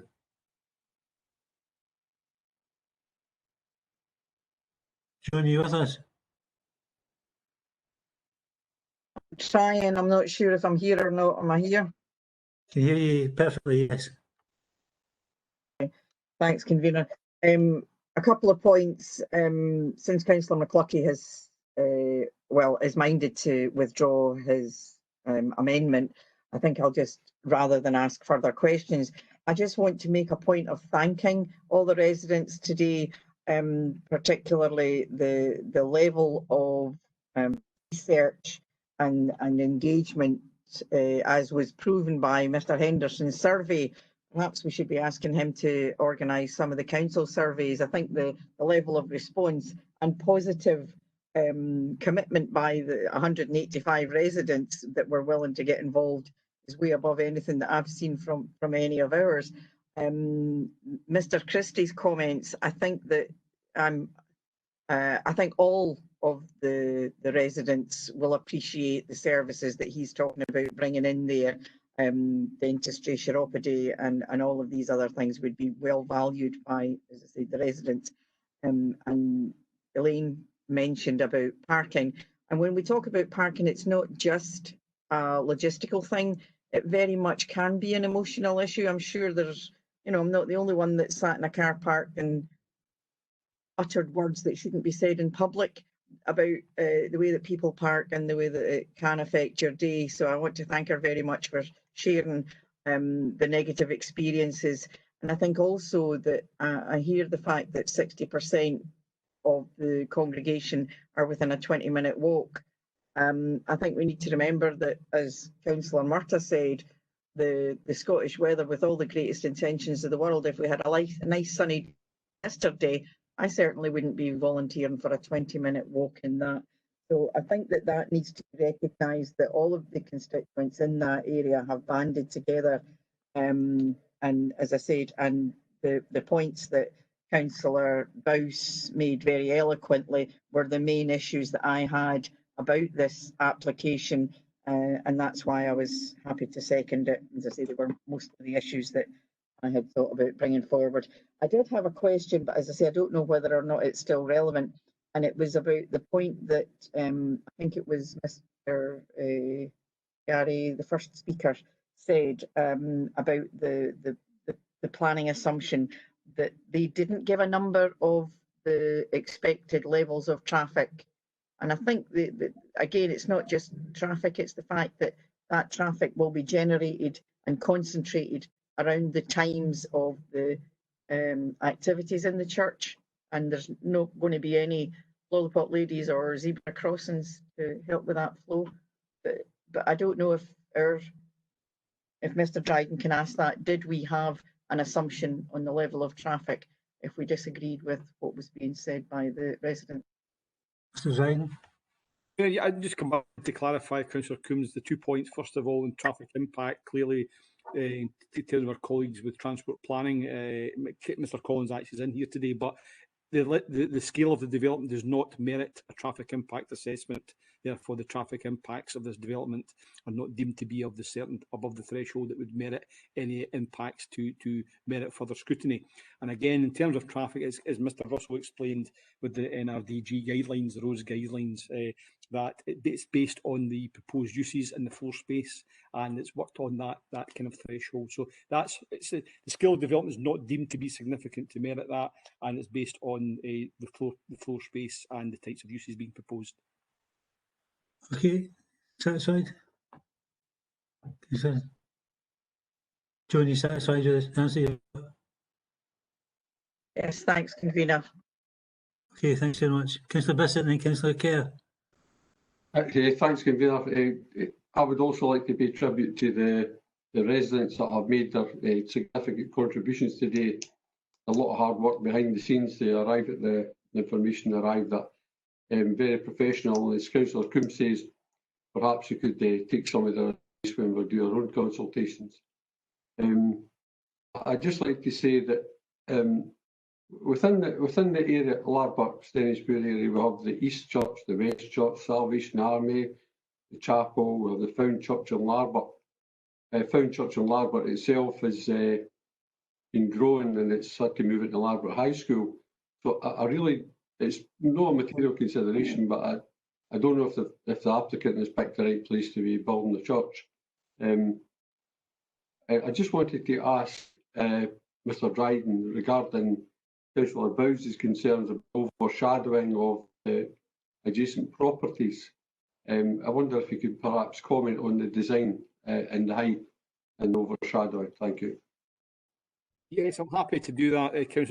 I maybe ask Ian Clemiston, if you're there, could you please pull up document? I'll just get my reference here. Document, can you pull up document 9, please, Ian, which is the 3D views, which I think is quite useful, which shows a 3D perspective of the actual church and its surrounding. And what I would say, whilst hopefully Ian's heard me in pulling this up, we have assessed the application on overshadowing, and we've looked at the design, and certainly we feel that the design of this, you'll see there, particularly the top left-hand corner, while the height of the ridge is at a certain point, but you'll note the design, actually, it's a steep pitch. Therefore, taking that into view, it is the view of officers that the overshadowing loss of light will not be to the detriment of the neighbouring properties, given its position in the street scene. We think the design is a very good modern design, which will complement the area. And the use of the materials, there's a wide palette of materials in that area. But so clearly you'll see from the perspective designs there, yes, there's a height, but you'll notice with the design, actually it drops off. There's the overall massing and scale. It's the view of officers is not overbearing, and therefore we have assessed daylighting calculations at the different times of the year, and it's not to the detriment of residents. And also we feel generally the actual privacy as well, given its positioning in the street, it meets the privacy distances as well. And that's what these obviously drawings and calculations that we received during the assessment of the application led us to that conclusion. Okay, thanks for that. Councillor Kerr, Councillor Bissett, are you satisfied with the answer? Thanks for that. Thanks, convener. Okay, Councillor Kerr. Can I ask Mr. Henderson, Mr. Henderson, legal aspect of the council, no matter what decision we make today, will we be held to any costs when it goes to the reporter? Ian? Thanks, Councillor Kerr. We have not been a decision maker. We have never actually decided on the application. So I would have a degree of surprise if there was any cost to be awarded against us. But I couldn't absolutely guarantee against that. And it would be for the reporter on the back of the applicant claiming that we had acted unreasonably in the matter to consider that. But I think as a party submitting essentially statutory comments at this stage, I would be surprised if there was a cost element associated with that. Thank you, Mr. Henderson. For me, in every application, convener, you have got to look at the facts, but you have to listen to the local members as well, and they have a better understanding of their area, and I feel that the work, not just the work that the community's put in, the work that the three local members have put in, gave me my decision, if it comes to a decision, convener. And thank you very much. Okay, anyone else? Right, Councillor Murdoch, you've already spoken. Councillor McHugh. Thanks, convener. I've listened right the way through with great interest, and it's a difficult situation we have got here. But in the past, when we've spoken about developments that have been approved in the past that obviously we weren't involved at that point, so we had no control over, and the lack of community within these developments. We've got a community here that have come together, albeit to object to something that they don't want in their community. But as that community has come together to look at what they do want in their community, I think it's very important that we take their opinion into consideration. I think the pressures, the car parking pressures, are real pressures that everyone is experiencing throughout Falkirk and different developments, and to put more pressure on that. But going forward, if this development is not approved, then it would be very interesting to see what we could develop in partnership with this community for the future. We are looking at more so about well-being. We are looking more so about activity, and we are looking to empower communities. So I think it's really important that we listen to this community at this stage in this development. Thanks. Okay, anyone else? Oh, everyone happy? Right, there's a motion and there's no amendment, so the motion is carried. Ian, do you want to clarify any issues regarding the decision that's just been taken? Thank you, convener. Would it be helpful if I tried to read out what I understood, just for the clarity of all the members? So this, as you say, the motion's agreed, but what I had noted in this might be helpful for all parties to the call. And please, Councillor Bowes and Councillor Coombs, do shout out if I miss anything out or get anything incorrect. There was a lot of scribbling. The committee agrees, firstly, to instruct the Director of Development Services to advise that the report presented to the Planning Committee on 17th June and the report presented to this committee set out the information before the Planning Authority, noting that the committee does not agree with the officer recommendation in the reports and would not have been minded to grant planning permission if it had been in a position to determine this application, and that following reasons. The first reason was the proposed development, by reason of its significant height, massing and location close to residential properties, would result in a loss of light, loss of outlook, and be unacceptably overbearing on the ground floor flats. And I'll see if I get the addresses right, at 1 and 3 Crown Crescent and 20 to 34 Crown Crescent. This would be to the detriment of the living environment for those occupants. The proposal is therefore contrary to policies in the Local Development Plan 2, HC07 and IR04.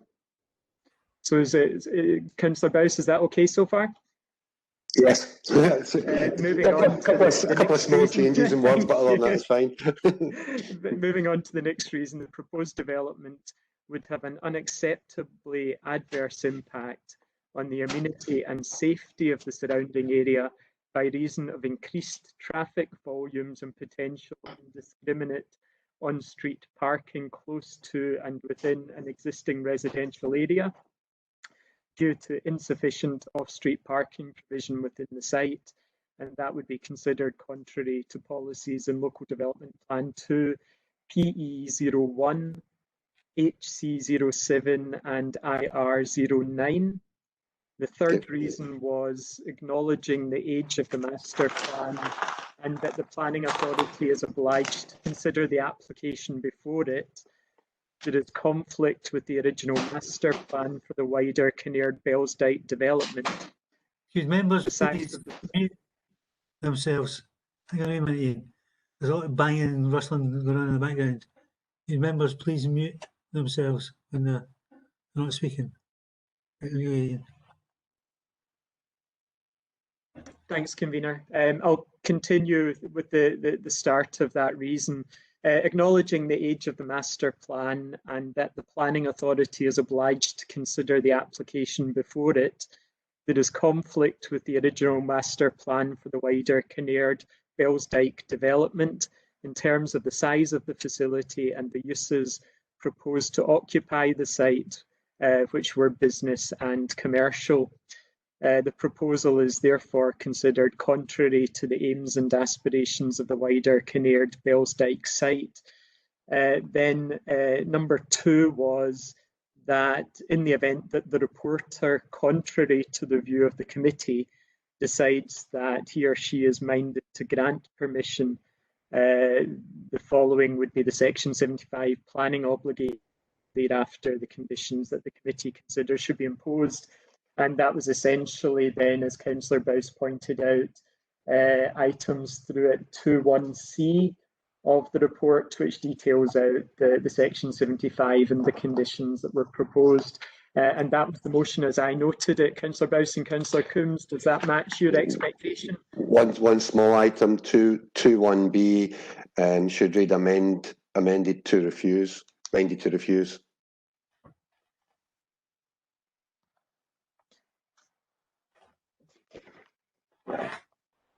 Thanks, Councillor Bowes. Thank you. And well done in keeping up well that. I do apologise for being so long. Thank you, convener. Thank you. It's 12:25. We're due to take a decision at 12:30. So whether we want to continue till we complete the agenda, or continue to another time or whatever, or break for lunch. Yeah. Break for lunch.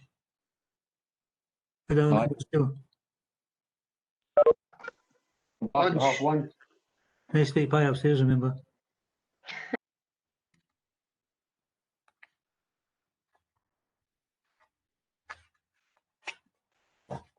Sorry, is everyone here first of all?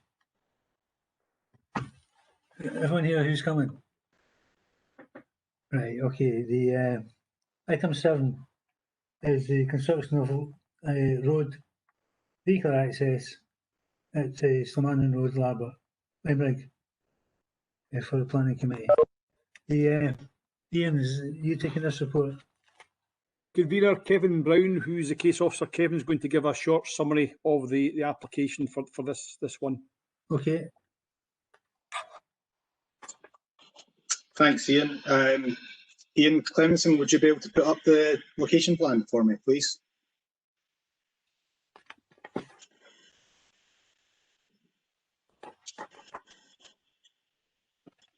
Thank you.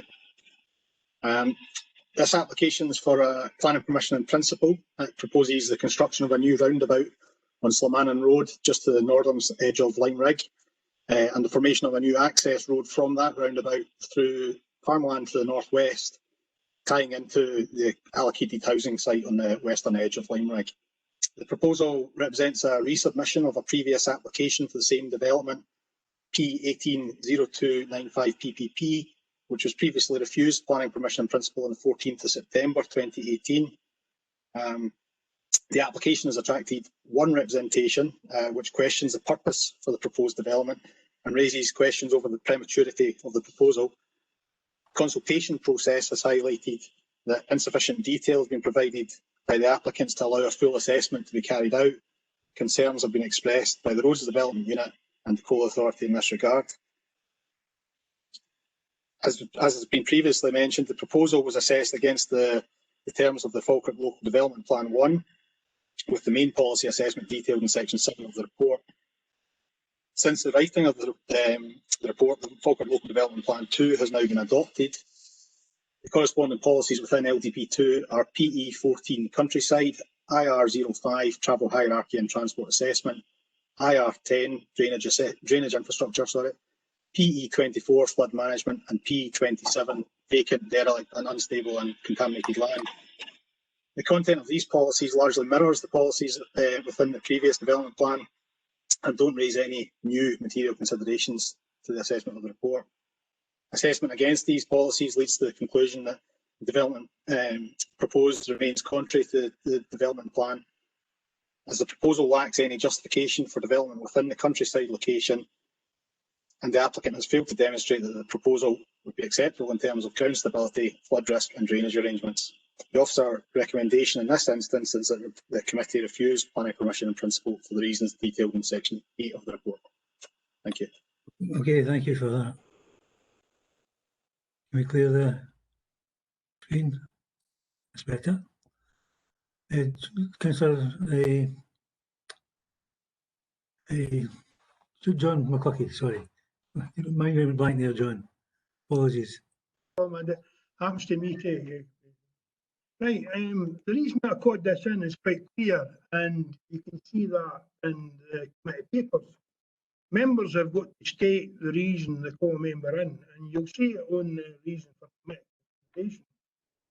It is looking for further information from the developer and officer as to how this proposal would operate site 867, which is the existing site that the applicant owns further up on that site. 66 across the road, which is passed with a condition for a roundabout, exactly where this roundabout is. Now, obviously, members of statements and I've stated the reason. And what I've got here today is no answer, and we've heard Kevin summarise there. Never mention anything about the site on 866 across the road, which has been in the last local plan. It was in the previous local plans, and has got full planning. It's got planning permission in principle for 50 houses. And there was also a concern going halfway down this hill. There's a level bit halfway down the hill. It's where the access to this other site was going to go in 866. And we're commenting with that because about 3 or 4 times every year, if you have been a councillor, I get concerns for the people who stay just over the brow of the hill about cars fleeing over the hill in both directions. So a roundabout would appease that issue. And what we're saying is, in the papers here and in the report, nothing to mention 866. Now, what happened was, as I say, 866 has got passed, and it's a development to go right into the bottom of the hill, right? We shown an access that was exactly where this roundabout is, and that the applicant has put in. And we've asked for, rather than he only showed a straight access in, we've put a condition on that there's to be a roundabout to the satisfaction of the road officer. Now, the fact that that applicant in 866 only owned one side of the road, take it an offset roundabout, which people just end up going straight through. This applicant here has put in an offset roundabout in the very same location that we've agreed there's to be a roundabout, right? Or the other planning can't go ahead, then into his background, he's only covered the left-hand side. Now, what we've said is that this boy who supplied the drawing, which is one drawing more than the last boy has supplied, right? We've not got enough information on that. And what I'm saying is, why is it a condition on one that has been passed in planning and passed by reporters that we need drawing for a roundabout? We've got a condition of drawing that a roundabout gets granted to the satisfaction of the officers. The same can't happen here for this side of the road. It makes more sense for the two people who want a roundabout, one into the left, one into the right, to share the same condition and work together and have the roundabout in the middle, right, which is a proper roundabout and slow the traffic up and folk can get access. A forestry road comes out adjacent to this applicant's site as well. Now, it doesn't show because there's no drawing for the last application and for the other fella how that's going to feed into the plans. So what I was looking for is a bit of common sense here into the fact that two folks wanting it. I've not got a problem with the roundabout. We didn't have the problem with putting a roundabout in there for the other application. So what is the problem? They're only talking about building it now. And I wanted to get you'll see that I'd asked for the developer to come on and ask questions. Once again, they're not on the web to ask questions a day that could have been done, because I do know that members didn't like going out to site, but they could have asked that question today. And what I'm looking for is a condition in this application stating that it works with the other applicant to the satisfaction of guidance for our roads officers and come up with a joint roundabout that satisfies the two needs. Now, it could be a few years away because obviously it's a planning principle on one side of the road. There is no plans for houses on the other side, but the road goes up. And I also understand what the applicant is coming from, talking about getting the road in. The same applicant years ago at Madison put in and built a roundabout next to the new school as you come in there to the new housing there. And what happened was they put a big expensive roundabout in, mentioned that it was going to go over to the A01. And what happened is 300 houses get built, and the 300 people's no wanting the road to go over there, then puts objections in. So that seems to be the Romans put the roads in first, right? And the difficulty is that if you put the houses in, then you try to get the roads, you get problems. Where if you've got it in principle agreed to put a road in prior to it, it makes a lot of sense. So I'm actually supporting the road going in. The other application site further up, H67, hasn't went ahead. That's the old Bell's crap site, site where you can get a weed ground on because it was all contaminated land. And we hoped that development would be the only way to tidy that up in the middle of the village.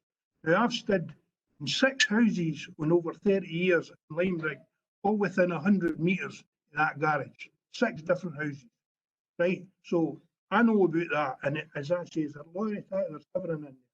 And as I say, what I was, and the applicant has in the past, and I didn't support to develop further down that side. Now we read through the papers, and what we say is that this is outside the village limit, this application. We've agreed on houses and it's in the LDP2 to build right down to the bottom of the hill. Now, that means that when work starts, the road sign for the road will need to move to the bottom of the hill. So this roundabout in the village limit, it's just clear. So as I say, the other thing that comes up is we see in the report, there's no community council in Slamana. There is a community council starting in Slamana. So as I say, in the report it says there's no community council. So just to make that noted as well. They're saying that the transport's fine, obviously the transport assessment has been done, and say that it meets all the things. But we're just saying that, pardon me? John, you keep facing the front. See when you turn Oh, the sorry. side, I was just looking, unusual for me, I was looking at the report. You know what I mean? So I was looking for something I had noted in the report. I apologise. But what was obviously clear here is that it makes sense. If this road encourages, and when I was saying I didn't support the local plan development, and that's it. You the other side of the road developed over the hill. I actually support this because I want that bill site that had prior permission to move on. So a developer paying the extra road in, and in the future houses going down there on decent ground could maybe go there and less of contamination, deal with it bit next to it. So that's my view. The developer has said that they were happy with, there's a bit saying that with a clause in it that no houses would be built, no road would be built, right, until it was either in the local plan or you know. So it's only a planning and principle agreement letter that tells it. I understand why developers now are coming to officers and members of the council to look at the development, because the local development plan was a shambles. And what happened is the 500 houses in Bolton, 600 in Bonnet, houses in Larbert, and it is the reporter who is determining what happened. And the best thing to do is, as I said, is I'm quite happy to put forward, as I say, that ground in the next local, because the next local plan will happen. And that doesn't mean to say the reporter will grant it. It used to be that we had a bit of saying it. But the principle of development there, because one side of the road's down and the thing's down, to make it come halfway down, and to mutually go with this roundabout, come on.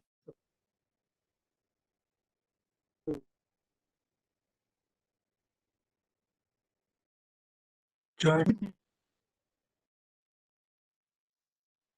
sum up your sound system. Sorry, is it, you know, picking up again? I'm picking up now, aye. So that's it. I do know there are two statements in saying that although they've done the there was a mention about in the proposal at the end that I thought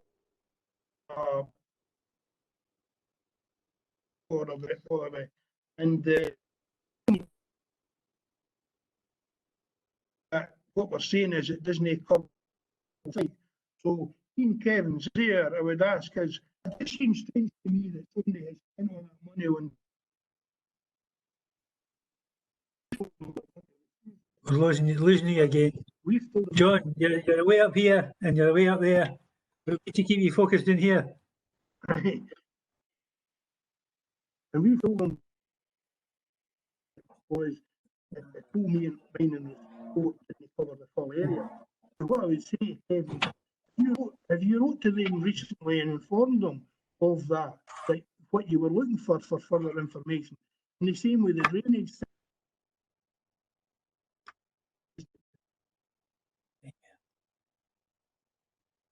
Posted other elements. So obviously this application was done before. So obviously it's a new application that is similar.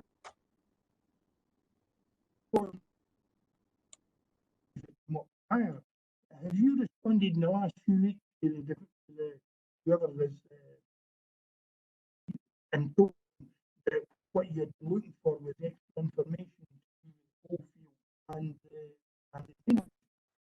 he hasn't supplied that, or have you not asked him? Right, because you look at the refusal. I think I caught most of that, Councillor. I haven't had a conversation or correspondence with the applicants in the last few weeks. We had discussions with their agent at the beginning of the application process, and those discussions related to how this application related to the previous one, which was refused, with additional refusal reasons. I think the previous one had 7 refusal reasons. This application, as you can see, has only got 4 refusal reasons. That was a reflection on the fact that they had attempted to address a number of those refusal reasons, and as you see, things like the transport information that's come forward has allowed a lot of those points to be addressed. The difficulty here is that there's an issue with the principle of development, as you've touched on there, and the local plan situation, which is not going to be something that can be explained away by the applicant. Where you've got the other reasons that are in relation to points which were quite well known to the applicant previously, as there were previous refusal reasons. So I think the applicants had adequate knowledge of what was required with the application. Well, I disagree with that. What I'm saying is, when people pay the money to put in another application, whether it's similar to the one that was before, officers are entitled to go through the programme. And if you're minded to refuse because Coalfield fit information needs a wee bit expanded on, you've got to notify the agent of that. You can't refuse it if you've not told them you're looking for the information. You can't say that somebody did not supply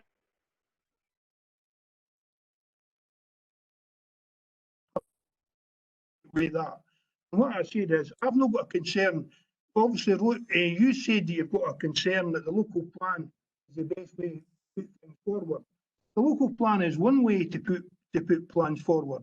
We have granted applications without local plans and without information. And what I'm saying is, we've already stated that if the roundabout in that location, 50 cents, they have around. John, you're breaking up again.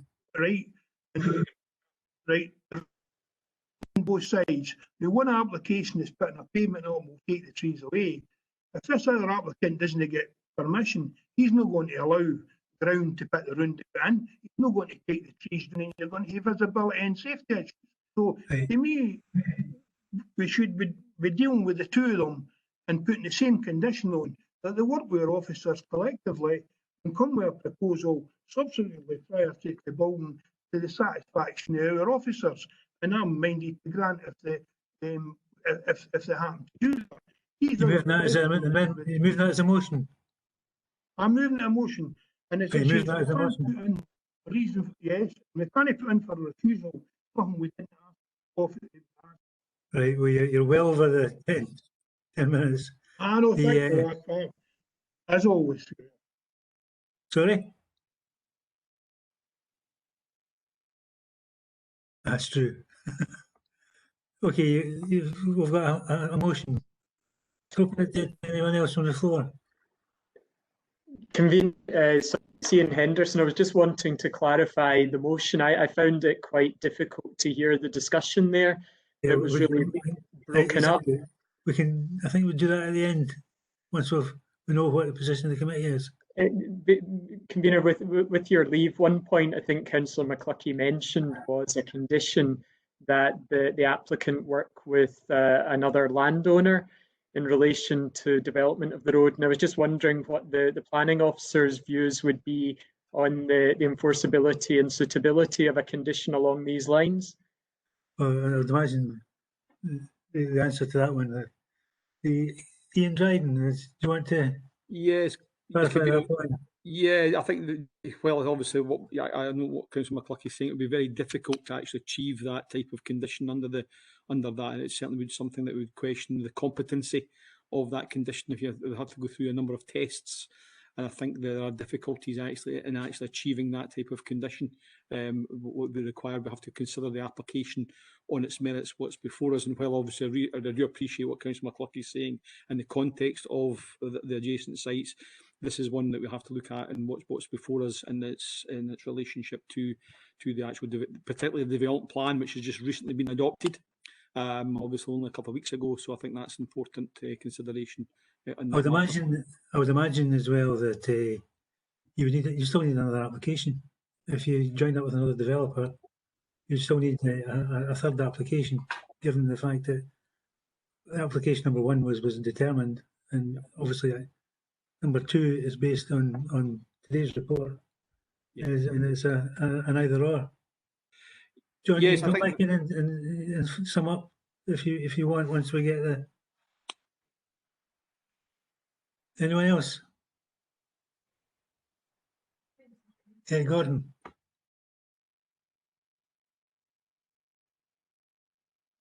Yeah, I understand where John's coming from. Part of it, obviously, in relation to the road safety issue of people belting down the hill in Lime Rig. But can I ask Mr. Dryden? My first question is, in terms of development, I mean, I do understand, I do appreciate that the planning committee at some point and has in the past decided to put sites either into or out of the development plan. But can I ask Mr. Dryden, is it not the case that normally for a site which is designated for housing, for example, that you would get some kind of master plan which would also show road infrastructure? Ian? Yes, certainly normally, obviously, it's good practice to try and achieve and have a look at, particularly when you're looking at sites for identification in your development plan, you'll have heard the phrase effective housing land supply. And I think that's a key part of that. And I think certainly what you have before you just now is part of the context which was mentioned by Kevin in his summary and in the report, that clearly there are elements of this application do not accord with your recently adopted development plan. Clearly there are two sites, 866 and 867, which at the moment are being left in and obviously been agreed through the process as being considered to be effective sites. And I think certainly the issue we have just now with this particular proposal is that there are still elements of that which remain uncertain. The fact is it's not in accordance with your development plan. A proportion of the site is out with that site. It's in the countryside location. And Kevin did mention that there's obviously history here with this application.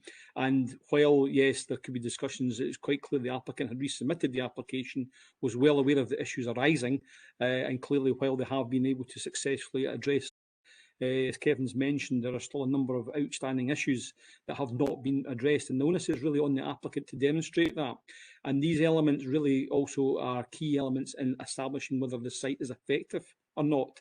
And I think certainly the recommendation that you have before you, well, it's obviously should be a policy-led reason for refusal, but clearly the concern that being unable to demonstrate fully the other technical issues do raise questions about this site at this point in time being effective, and therefore that's a critical part of the assessment as well. So in short, we certainly, when we're looking at sites, whether that could be through a planning permission granted or a site being identified for housing, normally we would certainly, as part of any assessment, trying to establish the site access and all other technical issues to make sure whether that could be either granted planning permission, and it sometimes could be in accordance with an allocated site, or sometimes a planning permission that has been granted can then be subsequently reflected as being an identified site in your development plan, and that's what's happened here in the past.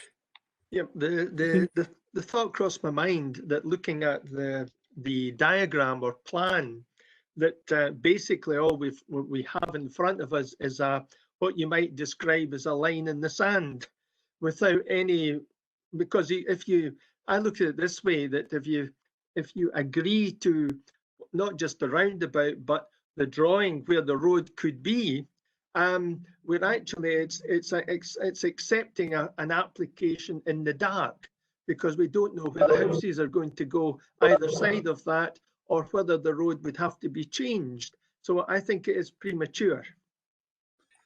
I just want to that's probably a good summation of where things are. Clearly, the onus was on the applicant to put the meat on the bone.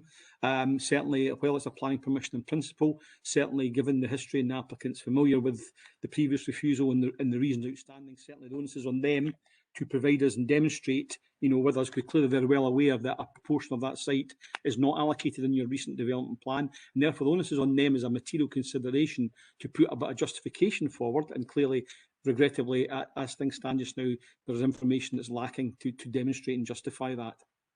Thank you. Okay. Councillor Kerr.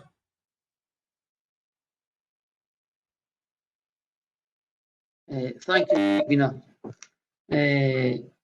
I listened to Councillor McCluckie, Councillor Hughes, who are also the two local members like myself. Planning permission is given to the other side of the road, so there's a roundabout there needs to be a road comes out near that junction where that proposed roundabout needs to be there. So if there's a junction coming out the other side of the road, for me, even if it wasn't in my area, I would think that is an appropriate action to take. We're now joining the roads up. As probably Councillor Hughes and Councillor McCluskey will be aware of, for the last 2 or 3 weeks, I've been inundated by emails from constituents who live near this area with regard to speeding, and there's a lot of horse riding and people keep their horses in this area. And when they heard that there was going to be a roundabout there, they were over the moon because it would take the speed down. I contacted Roads. Roads says, can't do nothing about it. We've not had any information to say that there's been near misses. It's a police matter. The police have been up with handheld devices, cautioned a few people, and there's been a few near misses. So for me to get a roundabout there helps me as a local member for safety reasons. Because the site across the road has already been given permission, and there needs to be a road come out to the main road, a roundabout is an obvious solution. So for me, I would support. I never heard all Councillor McCluskey's views because it kept on going in and out. But for me, if he's saying that he supports the roundabout in principle, I would second his motion if that's what he's saying. Okay, we're going to clarify that shortly. Anyone else? Convener, sorry, can I come back in again? The thing is that Councillor Kerr's talking about accepting the principle of the roundabout, which is fine up in terms of that, but it's also identifies an access road through the site. And that was the point I was making, was if you have an access road without a master plan, at the end of the day, we're no further forward because we don't actually know what we're actually passing. Anyone else? Provost Buchanan and then Councillor Bowes. Can you hear me okay, Convener? Yeah, I can hear you. I think one of the issues here for us is it's the problem we've got because we're not going out and site visit, because I would be going out and site here because most of the members on the committee, I would say, don't really know this area. I remember going up there on site when we granted permission for this development. I'm really a wee bit concerned, Convener, with some of the feedback that's coming back in relation to not just this application, but other applications, because of the fact is that what we're talking about here is we're talking about thousands of pounds improvement to the infrastructure that's going to help communities. Now, Councillor McCluskey stated at the very beginning that there was maybe more information should have been coming. He said to Kevin Brown says he hadn't spoken to the applicants in a few weeks. So my consideration in this is quite simple, that if we're going to put in a roundabout, because I remember standing at that yard when we went out in sight, if it's going to be an improvement for the whole community, which it will be, Councillor Kerr's just highlighted the fact that there's serious problems with road traffic. This could stem that, and therefore I would have no hesitation. We're not talking about an application that we're sitting determining for another 50 or 60 houses. What we're talking about here is improving the infrastructure of the area. So I would be happy to support Councillor McCluckie and Councillor Kerr in supporting improvements to the infrastructure and in terms of road safety. Thank you. Councillor Bowles. Thank you, Convener. Looking at this, I can see the sense in where there's support for the roundabout, and I get the argument for I think 3 local members agree that a roundabout would be useful. What I don't understand is what the bit take out the roundabout, the big bit getting into the land and coming out as an out road. That road, access road. Where's it going to get you to? It's just going to make you drive around longer to get to a roundabout. I don't see any. I don't understand what the sense is in having that. I could understand if this was an application for a roundabout. I think I would be quite happy with it. It does, because I'm assuming that the land that's gone through hasn't been granted anything yet, which is something maybe Ian can answer. Yeah. Would this affect any potential application to that piece of land? This road, would it have an effect on it at all? Given that it's already, I think most of it's already identified for housing anyway, isn't it? The southern part of the application site is identified for housing in your development plan, but a proportion of that site is not identified. And certainly, if you look, I think if my memory serves me right, I think the indicative capacity for H67, which is the southern part of the site, that's 50 houses, and that's actually, we're not clear. That's the issue we have. I think also, while we don't know the indicative number, I think it's safe to say in terms of project viability, clearly putting a road in and a roundabout, in terms of all the offset costs there's going to have to be a degree of residential development probably to ensure that development is viable. And therefore, what we don't know, and I think clearly at this point in time, that information has not been submitted by the applicant, despite the fact that they have previously submitted applications and therefore are well aware of the issues. We've not had that information that's been forthcoming and would be expected to and should have been submitted. And onus is on them to provide that information. So that's the concern we've got, that a good part of the access road that's shown on the indicative plan just now is not identified in your plan, and as I say, it's difficult to predict what that would serve and how many houses that would be required to serve at a point in the time, particularly from a simple issue of project viability. Can I make a suggestion, colleagues, that given the fact that we've asked for information and we didn't receive it, I would hate to give a developer, any developer, a reward for not actually contacting us when we give us information that we asked for.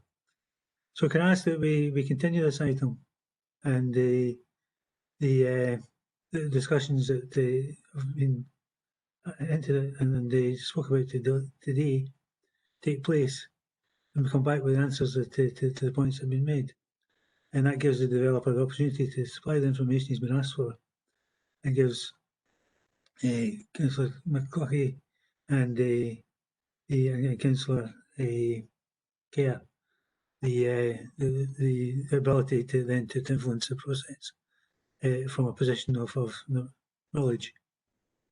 I would second that, Convener.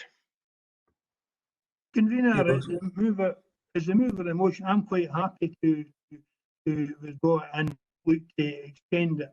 But what I would like to say is that what you said earlier on was that they couldn't go ahead with discussing two sides to another planning application. The owner of the previous site who got permission, H66, did not show a roundabout going in. Falkirk Council Roads and Planning have put a condition that there has to be a roundabout at that area to take it into that site to the satisfaction of your roads. Now, what I'm looking for is roads to come and be honest enough to say that a roundabout is better for safety in the middle of the road, and you see the two people who want a roundabout at the same place, then if the roads come up with the solution that has to be in the middle, then that resolves everything. Obviously, Gary had mentioned about a road going nowhere. What they've said is this a fire alarm or fire test? Convener, that is just a test alarm. Is it? Right, okay. Sorry, John. That's the type of information I think we need to know before we make a decision. Right. What I'm saying is a negative suspension would mean that no road would be built. They would build around a bit agreeing to that principle. It's only in principle. The road wouldn't be built until such time as this other bit of ground would be in the local plan. Right, and that's what the Well, in fairness, that was only part of it. But I've made a suggestion. To continue, I'll continue. Right, okay. Everyone content with that? Great. Agreed. What about the officers? Yeah, convener, we're happy to what's been requested. We'll go what's been asked by the committee. We'll ask them to provide us with what information we can in light of the discussion we've had this afternoon, and we will try and bring this back to a future planning committee in the not too distant future. Yeah, fair enough. Convener. Convener. Yeah, Councillor Coombs. Thanks.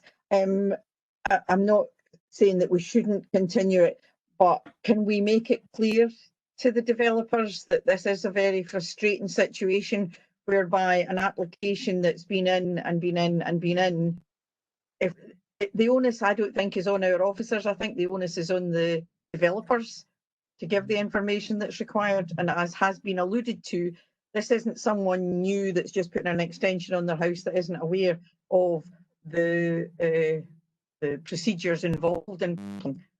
And yeah. I just find it, as I say, very frustrating that if they know the rules, they should be sticking to them. That it's quite clear from the report that the applicant has failed to demonstrate. We're talking about flooding here. We're talking about the coal mining.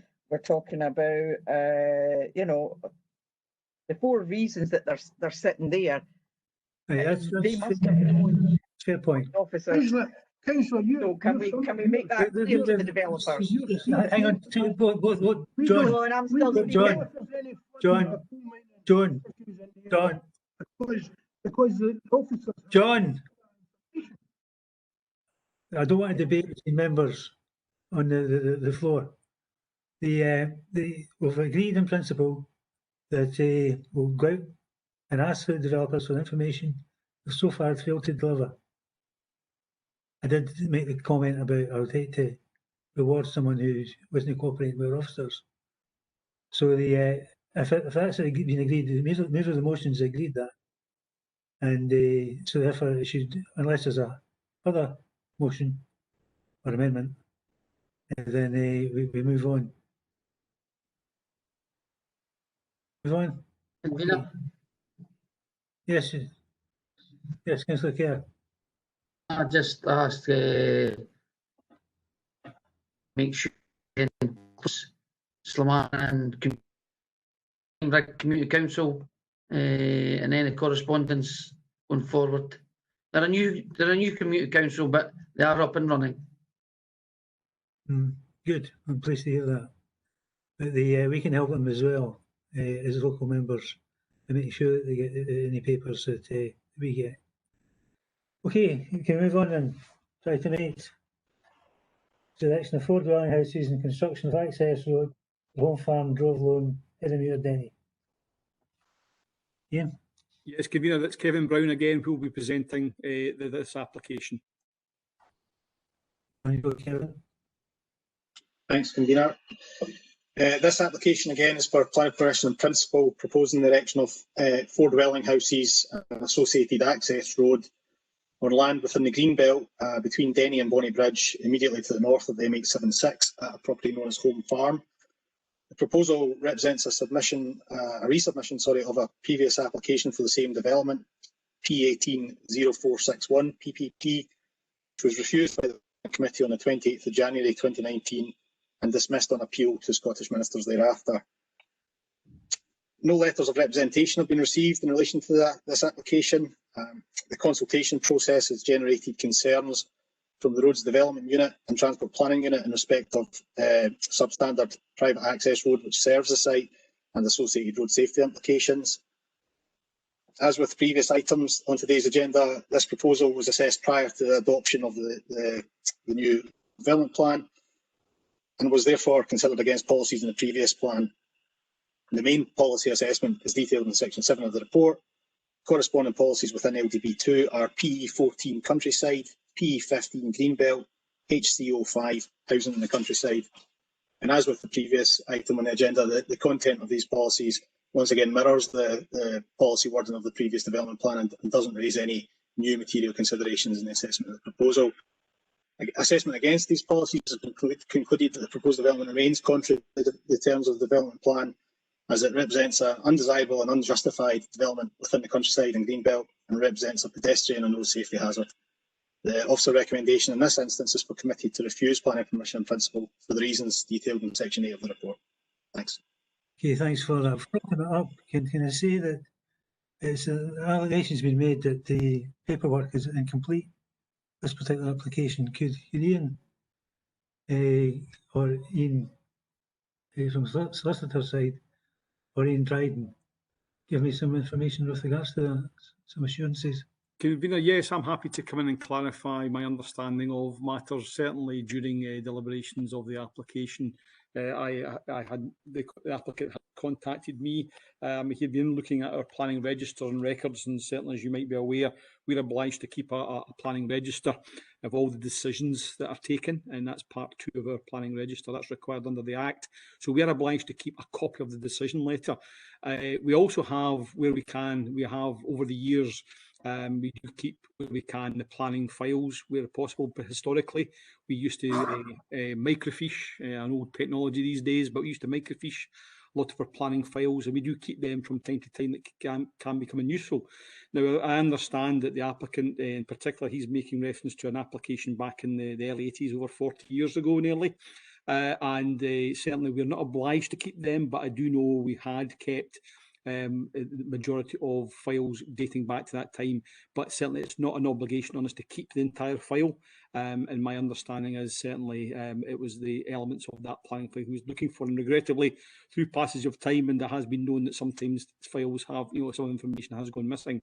But the key thing is certainly the planning register itself is intact, and I've just confirm that what we're obliged to keep is something the planning decision letter. And I'm not aware of any particular further details on that, Convener. Well, it certainly clarifies that. 40 years ago, we would need to imagine, hire some aircraft hangars for storage. Yes, can I open it to questions, comments from the floor? Okay, well, I'll kick it off. I don't see what's changed since. Convener. Sorry? I'd indicated I want to speak. Oh, sorry, Jim, on you go then. Right, Convener, thanks. Obviously, I'm looking at this, and it seems to me it's an interpretation between the applicant and the officers, the planning officers, as to whether this is green or brown belt. The other officers are quite clear it's green belt. As Kevin Brown says, an application went through on the 28th of January and was refused based on the same principle. The applicant appealed to the reporter, and the reporter supported the decision of the Falkirk Council planners. And I haven't seen nothing new in this further application that would render us moving away from the original decision to refuse. I think I would move that we accept the officer's recommendation to refuse application. Happy second. Those of you it's changed either. Anyone else? Do you agree? I don't have contrary, but I would like to say that Mr. Dryden's incorrect in that the early 80s is over 40 years ago. It's having a significant birthday this year. I can tell him it definitely is not. So he just does maths again. Well, it seems like more than 40 years, to be honest. That's another matter. Okay. Right, so we agree. Item 8, outcome of that. Agreed. Agreed.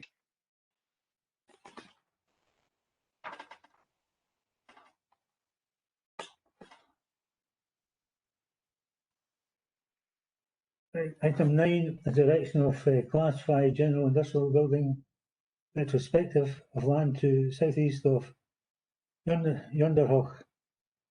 in Falkirk for the truck commercial vehicle repairs depot. Yes, thank you. This is myself who's presenting this particular application. As you've mentioned, this is for the erection of a Class 5 general industrial building. It's a retrospective application at Yonder. I'm going to ask Ian Clemson. Ian, could you be good enough to put up the document Street View, which will hopefully just show the context of the application site. I would add this is before the building is actually been erected, but it would be useful just to show the context of where it is as you come out of Skin Flats. So this is the A905 heading towards Grangemouth. Ian, could you just go along that direction, please? Just scroll along if possible, if it allows you. As we come along here, you will see it. Stop there, please, Ian. Thanks. This actually building here, this is actually another building, and I'll show you in the next plan the relationship. But where my cursor is here, this is general location of where the development has been erected. Now, what I would draw your attention to at this point in terms of the history, that this particular building was actually granted permission as an agricultural building, and therefore clearly this was actually farmland, and that was granted planning permission. And the reason for this was that the subsequent alterations done and the change of use affected. So could you just close that down, please, and could you pull up document 01, which is the location plan, please? So I can just show committee the location plan and where you were. So what we have now is, again, we were coming from this, you can see my cursor, we were coming from the north here along, and basically got to this point where my cursor is here. There's the existing building that you saw in the photograph. You can see this is the location now of the building as built, with palisades fencing on the boundary in the hard standing area. And this has now been a change of use has occurred without the benefit of planning permission, and this has now been used by all parts for Class 5. Ian, could I ask you to put up the composite plan, please? Document is 05, which will show you the building. It's very similar. This is very actually similar to the agricultural building that was granted planning permission. The main difference was the louvedour openings here for the vehicle bays. So that's fundamentally the same size of the agricultural building that was granted planning permission, but clearly the use is actually different. Ian, could I ask you to return to the main screen, please?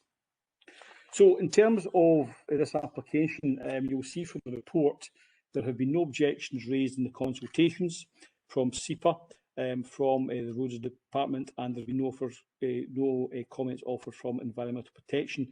You will see in the report that there have been 3 letters of objection. And obviously at the time of doing this report, it was your current development, the previous local development plan, which has now been superseded by your LDP2, which is now the adopted plan. But I would add, as you may hear previous applications, the policy considerations remain the same, while it's in a countryside location and while it's also in Greenbelt. It's certainly technically it's not in accordance with the provisions of your now development plan. However, what I would draw attention to is the planning history of the site. It was an agricultural building granted permission, similar size to that unit.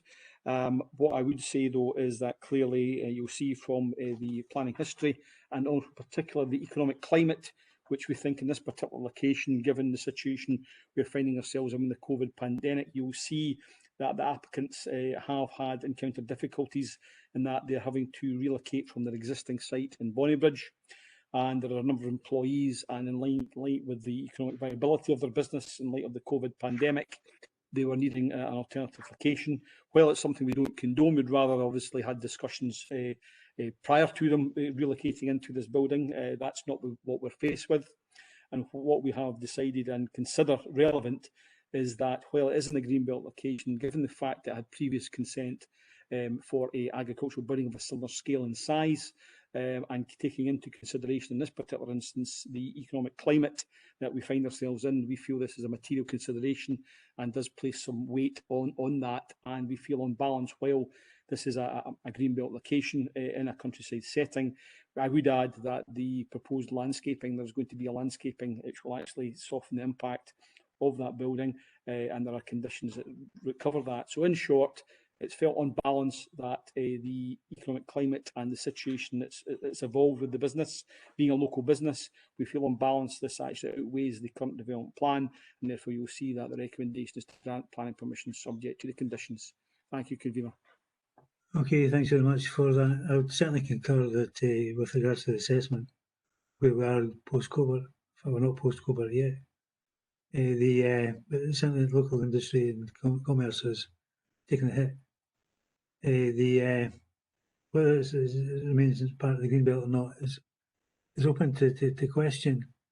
I would have thought that once the change had been made of usage from agricultural to commercial, that they were so close together that there was an option there to approve the current usage, but insist that the previous usage be restored if the company was to leave.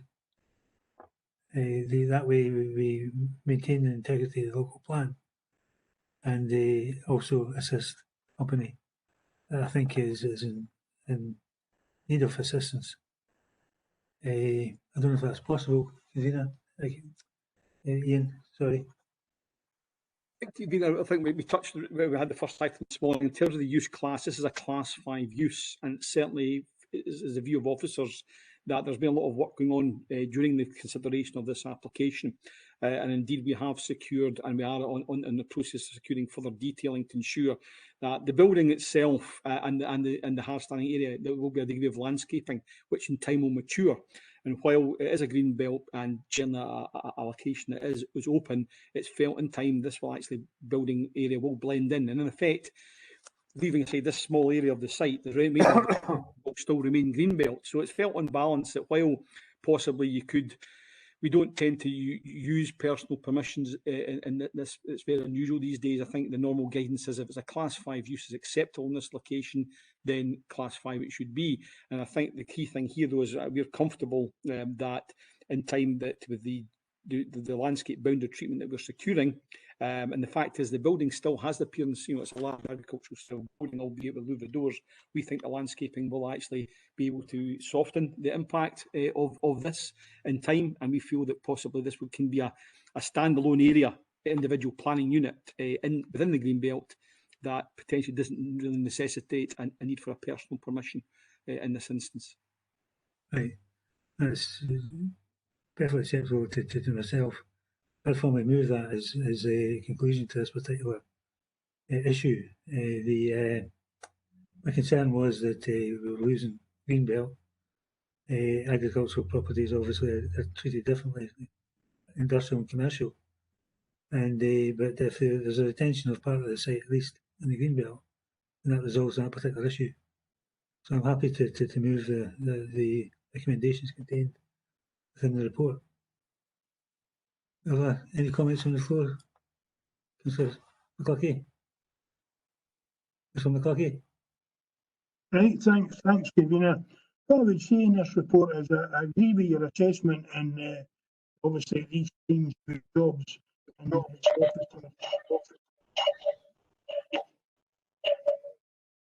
Can everyone mute? Themselves.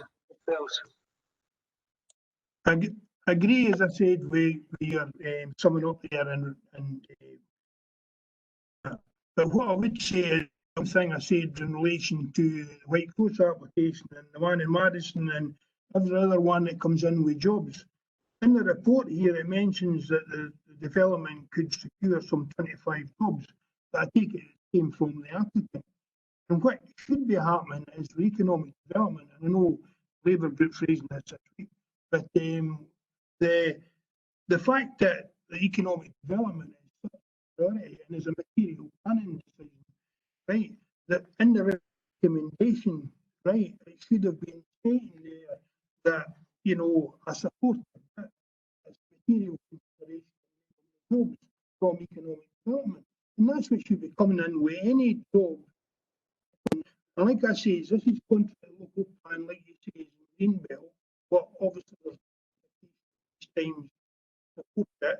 And what I'm saying is if economic development is a bit with these times and 25 jobs, you can use use that as a reason to go against the local plan and Greenbelt. And economic development needs to start doing their job.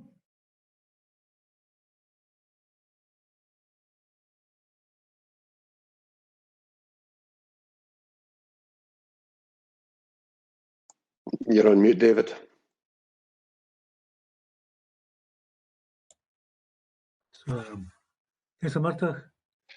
Yeah, I don't disagree with what you've said, convener. However, I just wondered whether, obviously, the one thing that's different between the agricultural use and the industrial use, from the point of view of the surrounding area, obviously skin flats, as it would be exit to the left, that heavy goods vehicles are not permitted to go through skin flats. There's a restriction on the road there, whereas agricultural vehicles can, in particular circumstances, go through if permitted. However, it obviously does give a concern that that should be very clearly illustrated to the developer. I don't know whether we have any opportunity within conditions to just emphasise that, to say that they must put signage to say that vehicles cannot enter or exit through the village, because obviously if they were going to in particular direction, particularly going to Fife or whatever, that would be the quickest and most direct route. And we do have an awful lot of complaints from residents in skin flats of those conditions being broken. So is there anything someone on mute?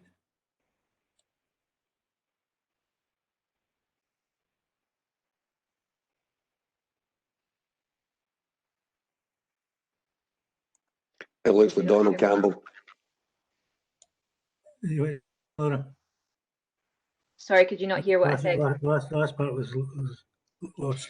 It was just, I was asking Mr. Dryden whether, or Mr. Henderson, whether there's any possibility of a condition which safeguards the concerns of the residents, to make sure that the company or any site on that site, there's signage, or they cannot ask their vehicles cannot exit to go through skin flats, and that we can enhance that protection a little bit for residents.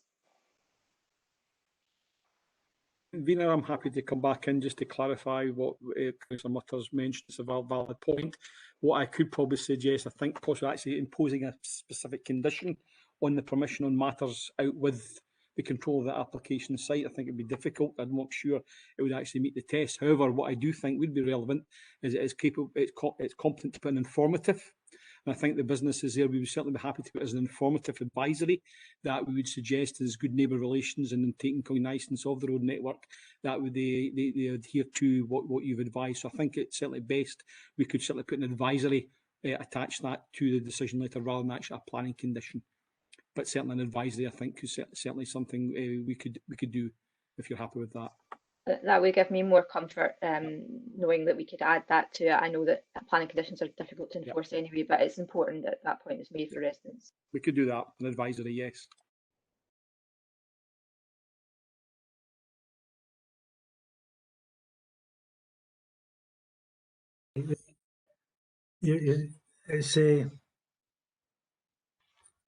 It's Councillor Monroe.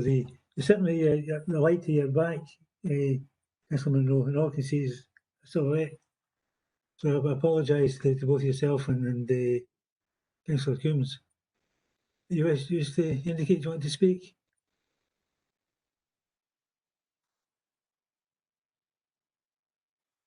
Lynn, can you hear me? You're muted.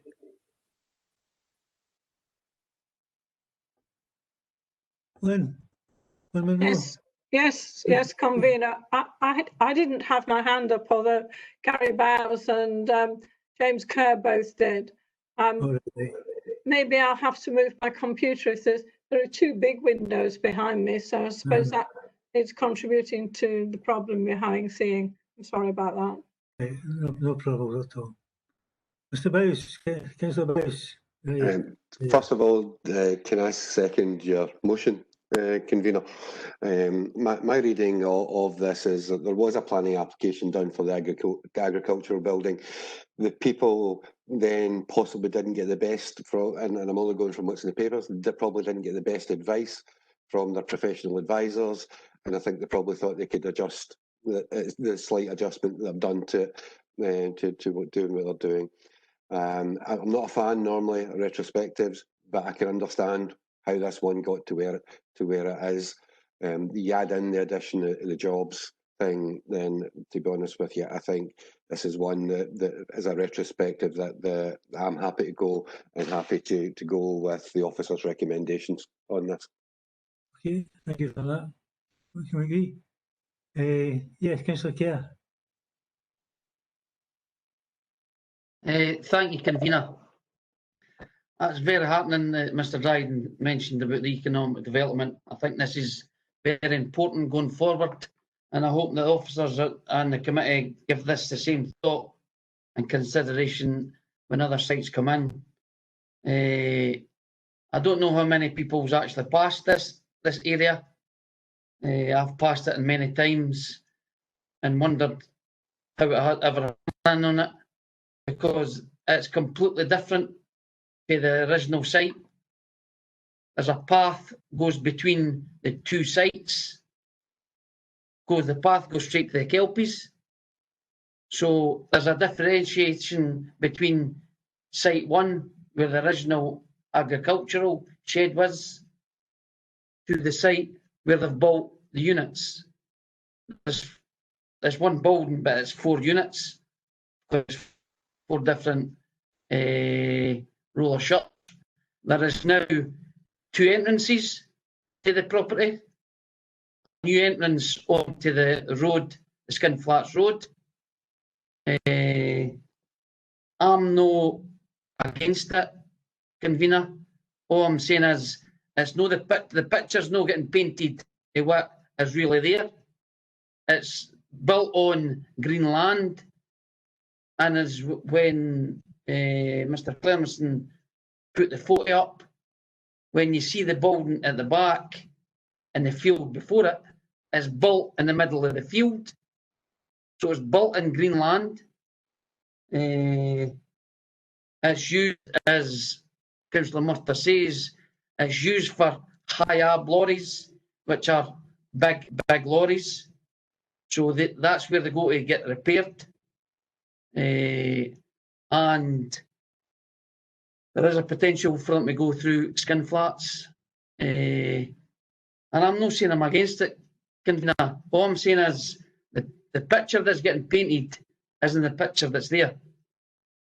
And it's just a pity we couldn't have went to sites, or the sites wasn't going before the COVID.